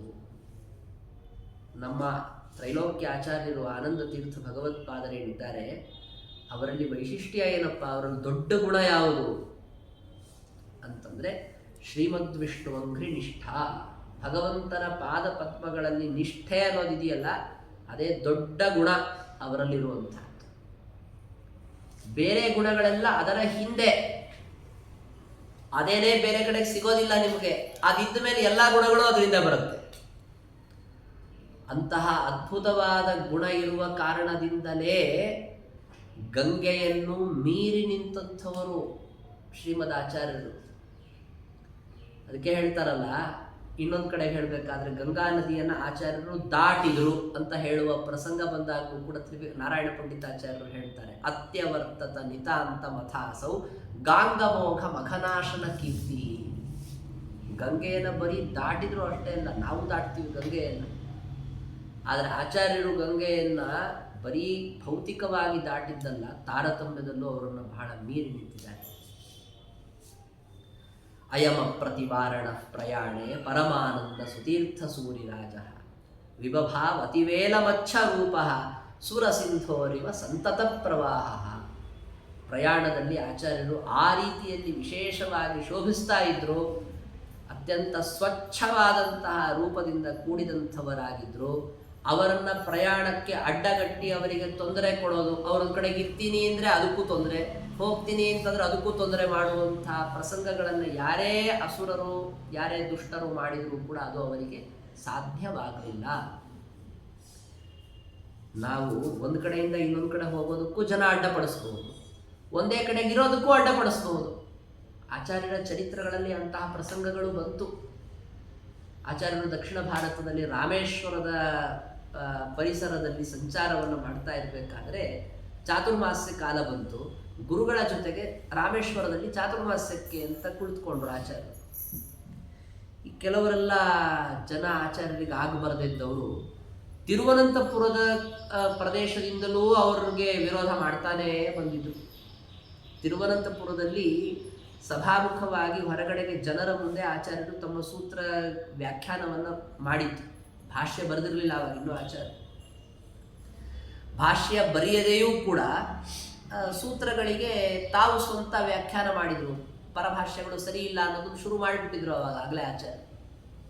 ಭಾಷ್ಯ ಬರೀದೆ ಇದ್ದವರೆಲ್ಲ ಈ ತರಹ ಸೂತ್ರಗಳಿಗೆ ಅರ್ಥನೇ ಹೇಳಬಾರದು, ಅಪರಾಧ ಇದು ಅಂತ ಒಬ್ಬ ವ್ಯಕ್ತಿ ಎದ್ದು ನಿಂತ್ಕೊಂಡು ಹೇಳ್ದ. ಶ್ರೀಮದ್ ಆಚಾರ್ಯರು ಇದೇನು ರಾಜಾಜ್ಞೆನೋ ಧರ್ಮಶಾಸ್ತ್ರದ ವಿರೋಧನೋ ಯಾಕೆ ನಾವು ಮಾಡಬಾರ್ದಪ್ಪ ಅಂತ ಕೇಳಿದ್ರು. ಅಲ್ಲಿಂದ ಗಲಾಟೆ ಶುರುವಾಯಿತು ನೋಡಿ. ಕೊನೆಗದು ಆಚಾರ್ಯರ ವಿರೋಧಿಗಳ ಗುಂಪಿನಿಂದ ಬಂದಿರೋದೇನು, ನಿಮ್ಮ ದಂಡ ಮುರಿದು ಹಾಕ್ತೀವಿ, ಮುರಿದು ಹಾಕಪ್ಪ ತಗೋ ಅಂತ ಒಂದು ಅದು ಕನ್ಯಾಕುಮಾರಿಗೆ ಬಂದಾಗ ಪ್ರಸಂಗ ಬಂತು. ತಗೊಳಪ್ಪ, ಕನ್ಯಕಾ ತೀರ್ಥದಲ್ಲಿ ಸ್ನಾನವನ್ನು ಮಾಡಿದಾಗ ತಗೊಳಪ್ಪ ದಂಡ ಮುರಿ. ಅದಕ್ಕೆ ಜನರ ಹತ್ರ ಹೋಗ್ಬಿಟ್ಟು ನೋಡ್ರಿ ಹೀಗಂತ ಇದ್ದಾರೆ ಅವರು ಅಂತ ಹೇಳಿ ಮತ್ತೆ ತಾನೇ ಹೋಗಿ ಬಯಸ್ಕೊಂಬಂದ ಅವನು ಅಂತ ಹೇಳ್ತಾರೆ ಕಥೆ. ರಾಮೇಶ್ವರದಲ್ಲಿ ಬಂದು ಕೂತ್ಕೊಂಡ್ರೆ ಅಲ್ಲಿ ಅವರು ಚಾತುರ್ಮಾಸ್ಯ ಬಿಟ್ಟು ಎದ್ದು ಹೋಗ್ಬಿಡ್ಬೇಕು, ಆ ತರಹದ ಪರಿಸ್ಥಿತಿಯನ್ನು ನಿರ್ಮಾಣ ಮಾಡಬೇಕು ಅಂತ ಹೊರಟಂಥವ್ರು ಇವ್ರುಗಳೆಲ್ಲ ಸೇರಿ. ಆದರೆ ಆಚಾರ್ಯರನ್ನ ಆ ತರಹ ಇರೋದಕ್ಕೂ ತಡೆಯೋದನ್ನ ಯಾರೂ ಮಾಡ್ಲಿಕ್ಕೆ ಸಾಧ್ಯ ಆಗಲಿಲ್ಲ. ಅಚಾಲ್ಯಮಾನಃ ಸ ಗುರು ಸಚಾಪಲೈಹಿ ಅಸಜ್ಜನಾನಾಂ ಅಬಲೀಯ ಸಾಮಿಹ ಉವಾಸ ಮಾಸಾಂಶ್ಚತುರೋ ಮಹಾಮನಾಃ ಸಿಂಹೋ ಗುಹಾಂತೋಪಗತ ಶೃಣಾಮಿವ. ಸಿಂಹ ತನ್ನ ಗುಹೆಯಲ್ಲಿ ತಾನು ವಾಸ ಮಾಡಿಕೊಂಡಿದ್ದಾಗ ಯಾವುದೋ ನಾಯಿ ನರಿಗಳು ಹೊರಗಡೆ ಕೂಗಿಕೊಂಡ ಮಾತ್ರಕ್ಕೆ ಯಾರು ಕೂಗ್ತಾ ಇದ್ದಾರಪ್ಪ ನಮ್ಗೆ ಯಾಕೆ ಬೇಕು ಅಂತ ತನ್ನ ಗುಹೆಯನ್ನು ಬಿಟ್ಟು ಅದು ಹೊರಗೆ ಜಾಗ ಬಿಟ್ಟು ಹೋಗಲ್ಲ. ಹಾಗ ಆಚಾರ್ಯರು ಚಾತುರ್ಮಾಸ್ಯಕ್ಕೆ ಕೂತರು ಅಂತಾದಂತಹ ಸಂದರ್ಭದಲ್ಲಿ ಅವರೇನು ಅಲ್ಲಿಂದ ಎದ್ದು ಹೋಗುವ ಪರಿಸ್ಥಿತಿ ಏನು ಬರಲಿಲ್ಲ. ನೋಡಿ, ಬೇರೆ ಬೇರೆ ತರಹದ ತೊಂದರೆಗಳನ್ನು ಜನರು ಕೊಟ್ಟರೂ ಕೂಡ ಆಚಾರ್ಯರು ಇಂಥದ್ದನ್ನು ಮಾಡಬೇಕು ಅಂತ ಹೊರಟ್ರೆ ಅದನ್ನು ಅಡ್ಡಗೊಳಿಸುವಂತಹ ಒಂದು ಪ್ರಸಂಗ ಯಾವುದರಿಂದಲೂ ಬರಲಿಕ್ಕೆ ಸಾಧ್ಯ ಇಲ್ಲ. ಆದಿಭೌತಿಕ, ಆದಿದೈವಿಕ, ಆಧ್ಯಾತ್ಮಿಕ ಯಾವುದೇ ತರಹದ ಬಾಧಕಗಳು ಕೂಡ ಆಚಾರ್ಯರ ಮಾರ್ಗಾನುವರ್ತಿಗಳಿಗೆ ಇಲ್ಲ. ಎಲ್ಲಿ ತನಕಪ್ಪ ಅಂತಂದರೆ ಶ್ರೀಮದ್ ಆಚಾರ್ಯರು ಪಾಠ ಹೇಳ್ತಾ ಕೂತ್ಕೊಂಡಾಗ ರಾತ್ರಿ ಪಾಠದ ಪ್ರಸಂಗದಲ್ಲೇನು ಪಾಠ ಹೇಳಬೇಕು ಅಂತಂದರೆ ಓದೋದಕ್ಕೆ ಶಿಷ್ಯನಿಗೆ ಬೆಳಕು ಬೇಕಲ್ಲ. ದೀಪ ಇತ್ತು, ದೀಪ ಶಾಂತ ಆಯಿತು. ಒಟ್ಟು ಶಾಂತ ಆಯಿತು, ಅದಕ್ಕೆ ಕಾರಣ ಏನೇ ಇರಲಿ. ಮತ್ತು ಆ ಸಂದರ್ಭದಲ್ಲಿ ಪಾಠ ನಿಂತು ಹೋಗ್ಬೇಕಲ್ಲ. ಗುರುಗಳಿಗೇನು ಬೇಕಾಗಿಲ್ಲ, ತೊಂದರೆ ಇಲ್ಲ ಹೇಳೋದಕ್ಕೆ. ಶಿಷ್ಯರಿಗಂತೂ ಓದೋದಕ್ಕೆ ಪುಸ್ತಕಕ್ಕೆ ಅಂತ ಬೆಳಕು ಬೇಕಲ್ಲ. ಮತ್ತೆ ನೋಡಿ, ಪಾಠ ಹೇಳೋದನ್ನ ನಿಲ್ಲಿಸ್ಬೇಕು ಗುರುಗಳು. ಆಯ್ತಪ್ಪ ದೀಪ ಹಚ್ಚೋ ತನಕ ಸುಮ್ಮನೆ ಕೂತ್ಕೋತೀನಿ ಅಂತ. ಇದು ಒಂದು ಭಂಗ ಬಂದಾಗೆ ಅಲ್ವಾ, ಹೇಳೋದಕ್ಕೆ ಅಡ್ಡ ಆದ ಹಾಗೆ ಅಲ್ವಾ. ಆದರೆ ಆಚಾರ್ಯರು ಅಲ್ಲಿಯೂ ತಮ್ಮ ಮಹಿಮೆಯನ್ನು ತೋರಿಸಿದರು. ನನಗೆ ಯಾವ ರೀತಿಯಿಂದಲೂ ಅಡ್ಡ ಬರಲಿಕ್ಕೆ ಯಾರಿಗೂ ಸಾಧ್ಯ ಇಲ್ಲ ಅನ್ನೋದನ್ನು ಮತ್ತಲ್ಲೂ ಕೂಡ ತೋರಿಸಿದರು. 16ನೇ ಸರ್ಗದಲ್ಲಿ ಸುಮಧು ವಿಜಯದಲ್ಲಿ ನಾರಾಯಣ ಪಂಡಿತಾಚಾರ್ಯರು ಆ ಕಥೆಯನ್ನು ಹೇಳ್ತಾರೆ. ವ್ಯಾಖ್ಯಾತ ನಿಶಿಸ ಕದಾಚನ ಪ್ರದೀಪೆ ಸಂಶಾಂತೆ ಪುನರಪಿ ವಾಚಯಾಂ ಬಭೂವ ಶಿಷ್ಯಾನ್ ಸ್ವಾನ್ ಪುರು ಕರುಣಾಂ ಮುಧಿರ್ ನಿಜಾಂಘ್ರೇ ಅಂಗುಷ್ಠ ಸ್ಫುಟನ ಖರ ಅಂತ ರೋಚಿಶೈವ. ತಮ್ಮ ಪಾದದ ಅಂಗುಷ್ಠದಲ್ಲಿ ಇರುವ ಉಗುರಿನ ಬೆಳಕಿನಿಂದಲೇ ಶಿಷ್ಯರಿಗೆ ನೀವು ಓದ್ರಿ ತೊಂದರೆ ಇಲ್ಲ, ಪುಸ್ತಕ ಓದೋಕ್ಕಾಗತ್ತೆ ನೋಡ್ರಿ, ಅಂತಹ ಬೆಳಕನ್ನು ತಮ್ಮ ಉಗುರಿನಿಂದ ನೀಡಬೇಕು ಅಂತಂದರೆ ಅಂತಹ ಒಂದು ವಿಶಿಷ್ಟವಾದ ಮಹಿಮೆಯನ್ನು ಶ್ರೀಮದ್ ಆಚಾರ್ಯರು ತೋರಿಸಿಕೊಟ್ಟರು. ಇದೆಲ್ಲ ಏನು? ಅವರು ಅಪ್ರತಿವಾರಣ, ಯಾವುದೇ ರೀತಿಯಲ್ಲಿಯೂ ಕೂಡ ಅವರನ್ನು ತಡೆಗಟ್ಟುವುದು ಯಾರಿಂದಲೂ ಸಾಧ್ಯವಿಲ್ಲ. ನೋಡಿ, ಮತ್ತೊಂದು ಪ್ರಸಂಗ. ಆಚಾರ್ಯರು ರೂಪಪೀಠಪುರದಲ್ಲಿದ್ದಾಗ ತಮ್ಮದೇ ಆದಂತಹ ಒಂದು ಕ್ರಮದಲ್ಲಿ ಶ್ರೌತಯಾಗಗಳನ್ನು ಮಾಡಿಸಬೇಕು ಅಂತ ನಿರ್ಧಾರ ಮಾಡಿದರು. ಹೇಗೆ ಶಾಸ್ತ್ರೀಯವಾದ ಗ್ರಂಥ ವ್ಯಾಖ್ಯಾನ ಪದ್ಧತಿ ಅಂತನ್ನೋದು ಹಾಳಾಗಿ ಹೋಗಿತ್ತು, ಹಾಗೆ ಕರ್ಮಕಾಂಡದ ಅನುಷ್ಠಾನ ಪದ್ಧತಿಯೂ ಕೂಡ ಹಾಳಾಗಿ ಹೋಗಿತ್ತು. ಇಂತಹ ಕರ್ಮಕಾಂಡದ ವ್ಯವಸ್ಥೆಯನ್ನು ಕೂಡ ಸರಿಪಡಿಸಬೇಕು ಅಂತ ಆಚಾರ್ಯರು ಹೊರಟಂಥವರು. ಅವರೇನು ಯಾರಿಗೋ ಹೋಗಿ ಪೌರೋಹಿತ್ಯ ಮಾಡಿಸ್ಬೇಕು, ಅವ್ರನ್ನ ತಿದ್ದುಪಡಿ ಮಾಡಬೇಕು ಅಂತಲ್ಲ. ತಮ್ಮಲ್ಲಿಗೆ ಬಂದು ತಮ್ಮ ಅಧೀನರಾದ ಶಿಷ್ಯರು, ತಮ್ಮ ಅಭಿಮಾನಿಗಳು, ತಮ್ಮ ಪ್ರೀತ್ಯಾಸ್ಪದರಾದಂಥವ್ರು, ಒಬ್ಬ ವಾಸುದೇವ ಅಂತ ಅವನ ಹೆಸರು ಕೂಡ ಆಚಾರ್ಯರ ಪೂರ್ವಾಶ್ರಮದ ಹೆಸರೇ, ಅವನ ಕಡೆಯಿಂದ ಯಾಗ ಮಾಡಿಸ್ಬೇಕು ಅಂತ ಹೊರಟಿದ್ದಾರೆ ತಮ್ಮ ಮಠದ ಸಮೀಪದಲ್ಲಿ. ಆದರೆ ಆ ಸುತ್ತಮುತ್ತ ಪ್ರದೇಶದ ದೊಡ್ಡ ಯಾಜ್ಞಿಕ ಒಬ್ಬ ಇದ್ದ, ಮರಡಿತ್ತಾಯ ಅಂತ ಅವನ ಹೆಸರು. ಅವನಿಗೇನು, ಆ ಸುತ್ತಮುತ್ತಲು ಪ್ರದೇಶದ ಯಾವುದೇ ಶ್ರೌತ ಪ್ರಕ್ರಿಯೆಯ ಪೌರೋಹಿತ್ಯ ಇದ್ದರೆ ಅವನ ಅಡಿಯಲ್ಲಿ ಆಗಬೇಕು ಅಂತನ್ನುವ ಆಗ್ರಹ. ಅವನೇ ಮಾಡಿಸ್ಬೇಕು ಅಂತನ್ನೋದು ದೊಡ್ಡ ವಿಷಯ ಅಲ್ಲ. ಅವನು ಮಾಡಿಸುತ್ತಿದ್ದ ರೀತಿಯನ್ನು ವಿರೋಧಿಸಿ ಯಾರಾದರೂ ಒಬ್ಬರು ಮಾಡ್ತಾರೆ ಅಂತಂದರೆ ಅದನ್ನು ಅವನು ವಿರೋಧಿಸ್ತಾ ಇದ್ದ. ಆಚಾರ್ಯರು ತಮ್ಮ ಶಿಷ್ಯನಿಗೆ, ವಾಸುದೇವ ದೀಕ್ಷಿತನಿಗೆ, ಅವನು ದೀಕ್ಷಿತ ಅಂದರೆ ಯಾಗ ಮಾಡೋದಕ್ಕೆ ದೀಕ್ಷಿತನಾಗಿದ್ದಾನೆ, ಅದು ವಾಸುದೇವ ದೀಕ್ಷಿತ ಅಂತ ಹೇಳಿದೆ ಅಷ್ಟೆ. ಅವನಿಂದ ಆ ಯಾಗವನ್ನು ಮಾಡಿಸ್ಬೇಕು ಅಂತ ಆಚಾರ್ಯರು ಹೊರಟ್ರೆ ಅವರೇನು ಅವನ ಹತ್ರ ಹೋಗಿ ನಾನು ಹೇಳಿದಾಗ ಮಾಡಬೇಕು ಅಂತ ಅವನಿಗೇನು ಹೇಳಿಲ್ಲ ಆಚಾರ್ಯ. ಅಷ್ಟೇ ಅಲ್ಲದೆ ಆ ಯಾಗದಲ್ಲಿ ಹೋತ ಎಂಬ ಸ್ಥಾನದಲ್ಲಿ ಮತ್ಯಾರನ್ನೋ ಅಲ್ಲ, ತಮ್ಮನನ್ನೇ ಶ್ರೀಮದ್ ಆಚಾರ್ಯರು ನಿಯೋಜನೆ ಮಾಡಿದರು. ವಿಶ್ವವೇತ್ತುರನುಜೋತ್ರ ಹೋತೃತಾಂ ಪ್ರಾಪ್ಯ ದೈವತ ತತೀರತೋಷಯತ್. ತಮ್ಮ ಸ್ವಂತ ತಮ್ಮನನ್ನೇ ಆಚಾರ್ಯರು ಈ ಯಾಗದಲ್ಲಿ ನೀನು ಹೋತ ಅಂತ ಆಗಬೇಕು ಅಂತ ಕೂರಿಸಿದ್ರು. ಹೋತೃವಿನ ಕೆಲಸ ಏನು? ದೇವತೆಗಳನ್ನು ಕರೆಯೋದು, ದೇವತೆಗಳನ್ನು ಬನ್ನಿ ಅಂತ ಕರೆಯೋದು. ಅಧ್ವರ್ಯುವಿನ ಕೆಲಸ ಆಹುತಿ ಹಾಕೋದಿರ್ತದೆ. ಆ ಏನು ದೇವತೆಗಳನ್ನು ಕರಿಬೇಕಲ್ಲ, ಆಚಾರ್ಯರ ತಮ್ಮ ಕೂತು ಕರೆದಿದ್ದಕ್ಕೆ ಆಚಾರ್ಯರು ತಮ್ಮ ಕರೀತಾ ಇದ್ದಾನೆ, ಹೋಗದೇ ಇದ್ರೆ ಆಗಲ್ಲಪ್ಪ ಅಂತ ದೇವತೆಗಳು ಓಡಾಡಿ ಬರಬೇಕು. ಅಂತಹ ವ್ಯವಸ್ಥೆ ನಡೀತಾ ಇದೆ ಅನ್ನುವ ಸಂದರ್ಭದಲ್ಲಿ ಇವರೊಬ್ಬ ಮಧ್ಯದಲ್ಲಿ ಬಂದ. ಮಾಡಬಾರ್ದು ಯಾಗ, ಇದೆಲ್ಲ ಸರಿಯಲ್ಲ, ಹಾಗೆ ಹೀಗೆ ಅಂತ ವಿರೋಧಿಸಿಕೊಂಡು ಬಂದಂಥವು. ಆದರೆ ಆಚಾರ್ಯರು ಅವನನ್ನು ಅಲ್ಲಿಯೇ ಕರೆಸಿ ವಿರೋಧಿಸಿದ ಆ ವ್ಯಕ್ತಿಯನ್ನು ರಾಜನ ಸಮ್ಮುಖದಲ್ಲಿ ವಾದದಲ್ಲಿ ಸೋಲಿಸಿ ತಾವು ಮಾಡಿಸುತ್ತಿದ್ದಂತಹ ಯಾಗದ ಕ್ರಮ ಸರಿಯಾದದ್ದು ಅಂತ ಸ್ಥಾಪನೆ ಮಾಡಿ ಆ ಯಾಗ ನಿಂತ್ಕೋಬಾರದು, ಇಲ್ಲ ಅದನ್ನು ನಿಲ್ಲಿಸ್ಬಿಡ್ತಾ ಇದ್ದ ಅವನು ಯಾಗವನ್ನು. ಬಾಲಕನ್ಯಾಪುರ ಅಂತ, ಇವತ್ತು ಬಾರ್ಕೂರ್ ಅಂತಿದೆಯಲ್ಲ, ಅದನ್ನು ಬಾಲಕನ್ಯಾಪುರ ಅಂತ ಕರೀತಾರೆ ಅಂತ ಹೇಳ್ತಾರೆ. ಆ ಬಾಲಕನ್ಯಾಪುರದ ರಾಜ ಒಬ್ಬ ಇದ್ದ. ಇವತ್ತಿಗೊಂದು ಕೋಟೆ ಗೀಟೆ ಏನೋ ಇದೆ ಅಂತ ಕೇಳಿದ್ದೀನಿ, ನೋಡೋಕ್ಕಾಗಿಲ್ಲ. ಅಲ್ಲದೇನೋರೊಬ್ಬ ರಾಜ ಇದ್ದಾನೆ ಅಂತ ಆವಾಗಿತ್ತು. ಆ ರಾಜನನ್ನು ಕರೆಸಿ, ಆ ಪ್ರದೇಶದ ಸುತ್ತಮುತ್ತಲವನೇ ಪ್ರಸಿದ್ಧ, ಅವನ್ನೇ ಕರೆಸ್ಬಿಟ್ಟು ಅವನ ಸಮಕ್ಷಮದಲ್ಲಿ ಹೇಗೊಂದು ಹಿಂದೆ ಪಾಂಡವರು ರಾಜಸೂಯ ಯಾಗ ಮಾಡಬೇಕಾದ್ರೆ ಪೂರ್ವಭಾವಿಯಾಗಿ ಜರಾಸಂಧನ ಸಂಹಾರ ಅಂತ ಒಂದು ಆಯಿತು ನೋಡ್ರಿ. ಹಾಗೆ ಈ ಮಧ್ವ ಅವತಾರದಲ್ಲಿಯೂ ಕೂಡ ಇದೊಂದು ವಿಶಿಷ್ಟವಾದ ಶ್ರೌತಯಾಗ ಆಗಬೇಕಾದ್ರೆ ಇಲ್ಲೊಬ್ಬ ಜರಾಸಂಧನ ಸಂಹಾರ ಆದ ಹಾಗೆ. ಜರಾಸಂಧ ಏನಪ್ಪ ಅಂದರೆ ಮರಡಿತ್ತಾಯ ಅಂತಿದೆ ನೋಡ್ರಿ. ಅವರು ನಾರಾಯಣ ಪಂಡಿತಾಚಾರ್ಯರು ಬಹಳ ಚೆನ್ನಾಗಿ ಜೋಡಣೆ ಮಾಡಿದ್ದಾರೆ ಅದನ್ನು. ಜರಾಸಂಧ, ಅವನ ಹೆಸರಲ್ಲಿ ಜರ ಅನ್ನೋ ಸೇರಿಕೊಂಡಿದೆ ನೋಡ್ರಿ, ಮುಪ್ಪು ಅನ್ನೋ ಅರ್ಥವನ್ನು ಶಬ್ದ ಸೇರಿಕೊಂಡಿದೆ. ಇಲ್ಲೂ ಮರಡಿತ್ತಾಯ ಅನ್ನೋಲ್ಲಿ ಆ ಮರ ಅಂತನ್ನೋದಿದೆಯಲ್ಲ, ಮರಣ, ಆ ಜರ ಅದು ಸೇರಿಕೊಂಡಿದೆ ಅನ್ನೋದನ್ನು ಅವರು ಯೋ ಜರಾ ಘಟಿತ ಗೋತ್ರ ಉಚ್ಯತೆ.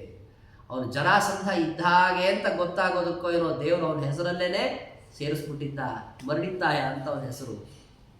ಅವನನ್ನು ತಂ ನಿರಸ್ಯ ಜನಮಪ್ಯಥಾಹಿತಂ ಸರ್ವಭೂಧರ ಸಮರ್ಥಪೂರ್ವಕಂ, ಅವನನ್ನು ಆ ಅಷ್ಟೆಲ್ಲ ಜನರ ಸಮಕ್ಷಮದಲ್ಲಿ ಆಚಾರ್ಯರು ಸೋಲಿಸಿದರು ಅಂತನ್ನೋದನ್ನು ತೋರಿಸ್ಕೊಡ್ತಾರೆ. ಅಂದರೆ ಯಾವುದೇ ತರಹದ ಆಚಾರ್ಯರ ಪ್ರಕ್ರಿಯೆಗಳನ್ನು ಅಡ್ಡಗಟ್ಟೋದು ಅಂತನ್ನೋದು, ಅವರ ಇಚ್ಛೆಗೆ ಭಂಗವನ್ನು ತರೋದು ಅಂತನ್ನೋದು ಸಾಧ್ಯವೇ ಇಲ್ಲ ಅಂತನ್ನೋದಕ್ಕೆ ಇವೆಲ್ಲ ಅನೇಕ ನಿದರ್ಶನಗಳು. ಅವರನ್ನು ಏನಾದರೂ ಸ್ವಲ್ಪ ಒಪ್ಪಿಸಿ ಅವರನ್ನು ತನ್ನ ಇಚ್ಛೆಯಂತೆ ನಡೆಸಬೇಕು ಅಂತಂದರೆ ಅದು ಕೇವಲ ಭಗವಂತನೊಬ್ಬನಿಗೆ ಮಾತ್ರ ಸಾಧ್ಯ. ಅವರು ಸನ್ಯಾಸಾಶ್ರಮ ತಗೋಬೇಕು ಅಂತ ಹೊರಟರು, ಅವ್ರ ಅಪ್ಪ ಅಮ್ಮ ತಡಿಬೇಕು ಅಂತ ಹೋದರು, ಆಯ್ತಾ? ಆಗಲಿಲ್ಲ. ಅಲ್ಲಿಂದ ಪ್ರಾರಂಭ. ಆ ತಂದೆ ತಾಯಿ ಇಬ್ಬರು ಬಂದು ಸನ್ಯಾಸ ತಗೊಳ್ಬಾರ್ದು ನೀನು ಅಂತ ಹಠ ಹಿಡಿದಿತ್ತು. ತಂದೆಯನ್ನು ವಾದದಲ್ಲಿ ಸೋಲಿಸಿ, ಅವ್ರ ತಂದೆ ಜೊತೆಗೆ ವಾಕ್ಯಾರ್ಥ ಆಯಿತು, ಸನ್ಯಾಸ ತಗೊಳ್ಳೋದು ಸರಿನಾ ತಪ್ಪ ಅಂತ. ಅವ್ರಿಗೆ ಮೂಲಭೂತವಾಗಿ ಇದ್ದದ್ದೇನು ಅಂದರೆ ಮಗ ಜೊತೆಗಿರಬೇಕು ಅಂತ ಅಷ್ಟೇ ಆಸೆ. ಅದಕ್ಕೆ ಧರ್ಮಶಾಸ್ತ್ರವನ್ನೆಲ್ಲ ತೊಗೊಂಡ್ಬಂದಿದ್ದವರು. ಇಲ್ಲ, ಧರ್ಮಶಾಸ್ತ್ರದ ಪ್ರಕಾರ ಸನ್ಯಾಸ ತಗೊಳ್ಳಿಕ್ಕೆ ಬರುತ್ತೆ ಅನ್ನೋದನ್ನು ತೋರಿಸ್ಕೊಟ್ರು.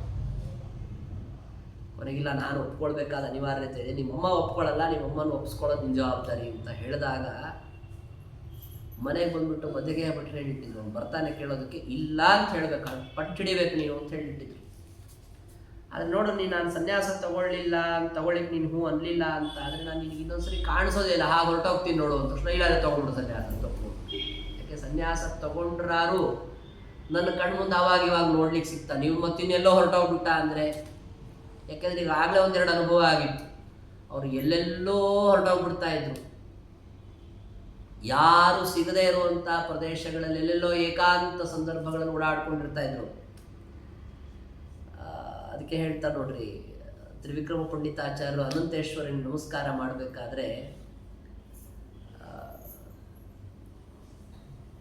ಯಾರು ಇಲ್ಲದೇ ಇರೋ ಪ್ರದೇಶದಲ್ಲಿ ಓಡಾಡೋದು ಅಂದರೆ ನನ್ನ ಮಗನಿಗೆ ತುಂಬ ಇಷ್ಟ.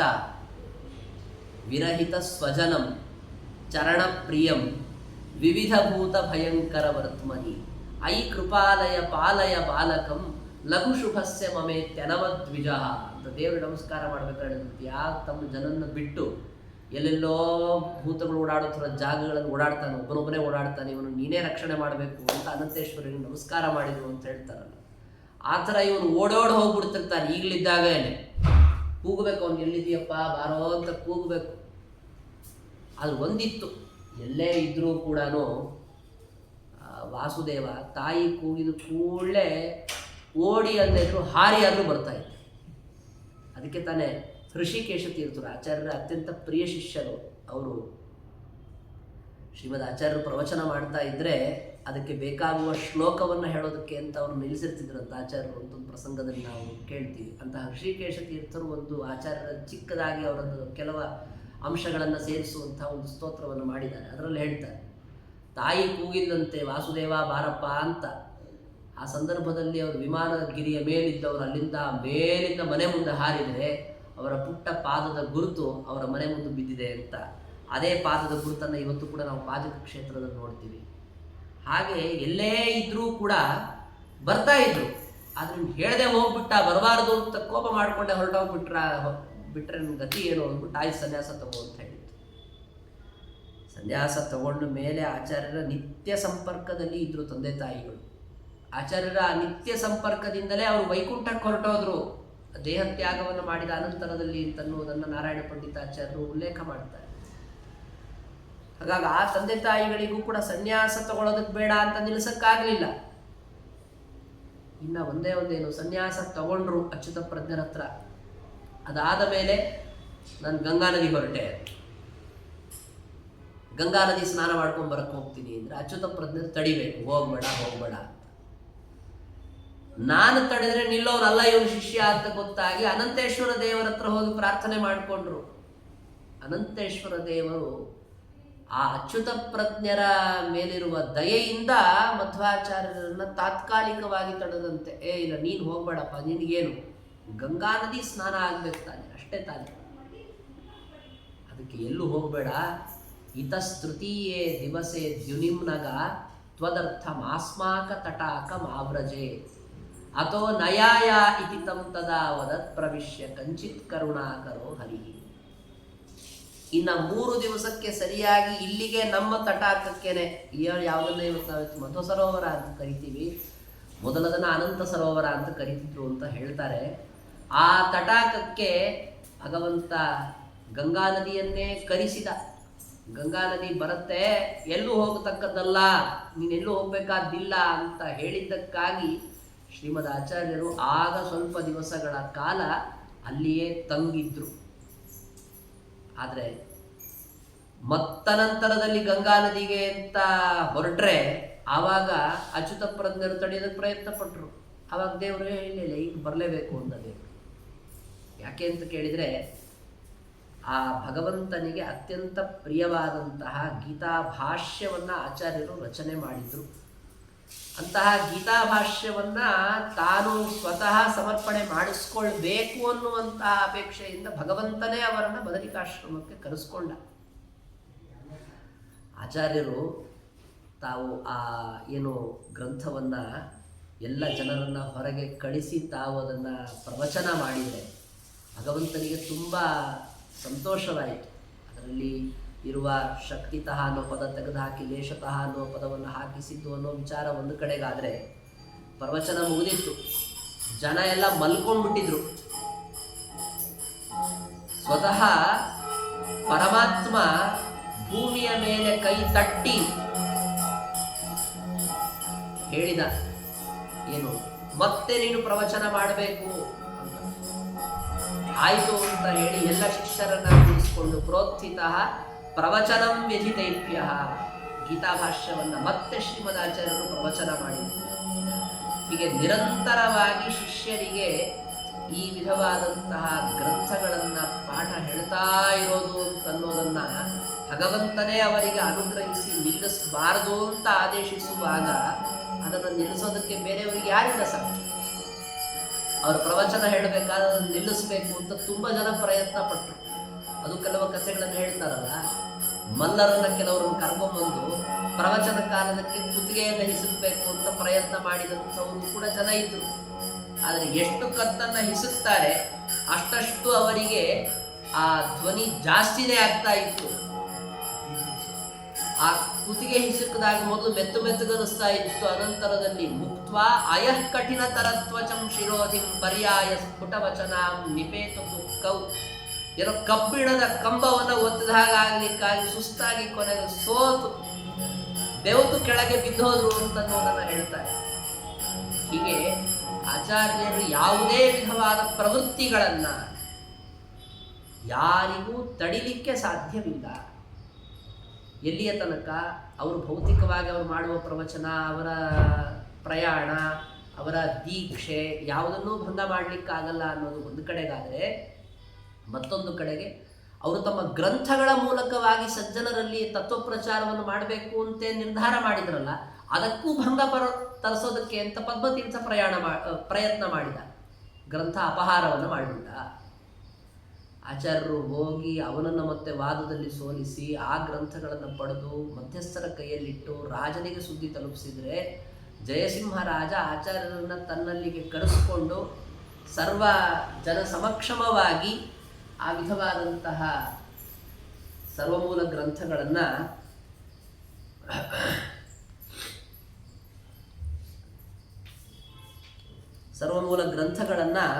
ಶ್ರೀಮದ್ ಆಚಾರ್ಯರಿಗೆ ಒಪ್ಪಿಸಿದ ಅಂತನ್ನುವಂತಹ ವಿಚಾರವನ್ನು ನಾವು ಕೇಳ್ತೀವಿ.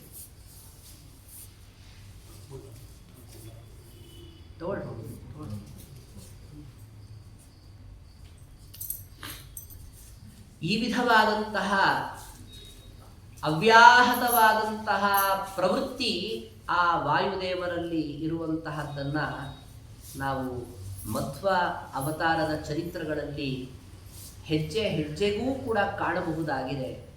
ಅಂತಹ ಮಹಾನುಭಾವರಾದಂತಹ ಶ್ರೀಮದ್ ಆನಂದ ತೀರ್ಥ ಭಗವತ್ಪಾದಾಚಾರ್ಯರು ಗಂಗಾದಿ ಸಕಲ ತೀರ್ಥಗಳಕ್ಕಿಂತಲೂ ಅತ್ಯಂತ ಉತ್ತಮ.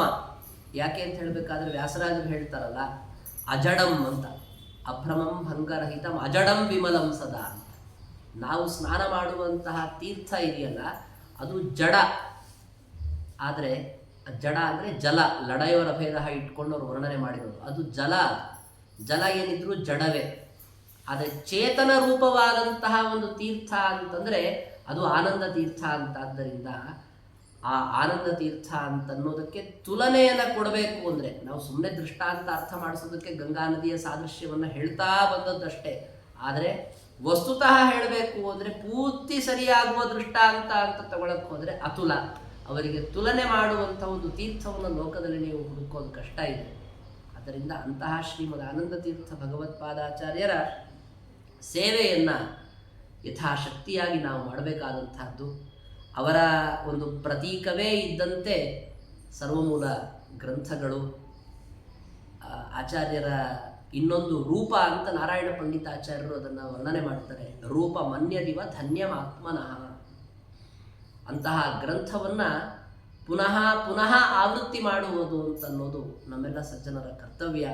ಇಂತಹ ಒಂದು ಪವಿತ್ರ ಕಾಲದಲ್ಲಿ ಆಚಾರ್ಯರ ಗ್ರಂಥಗಳ ಆವೃತ್ತಿಯನ್ನು ಮಾಡುವಂತಹ ಒಂದು ವಿಶೇಷವಾದ ಸಂಕಲ್ಪವನ್ನು ಮಾಡ್ತಾ ಇವತ್ತಿನ ಈ ವಾಂಗ್ಮಯ ಸೇವೆಯನ್ನು ಮತ್ತು ಬೆಳಗ್ಗೆ ಅವರ ಚರಿತ್ರದ ಗ್ರಂಥವನ್ನು ಪಾರಾಯಣ ಮಾಡಿದ್ದನ್ನು ಮಧ್ವಾಂತರ್ಯಾಮಿಯಾದಂಥ ವೇದವ್ಯಾಸ ದೇವರಲ್ಲಿ ಸಮರ್ಪಣೆ ಮಾಡೋಣ ಅಂತ ಹೇಳ್ತಾ ಶ್ರೀಕೃಷ್ಣ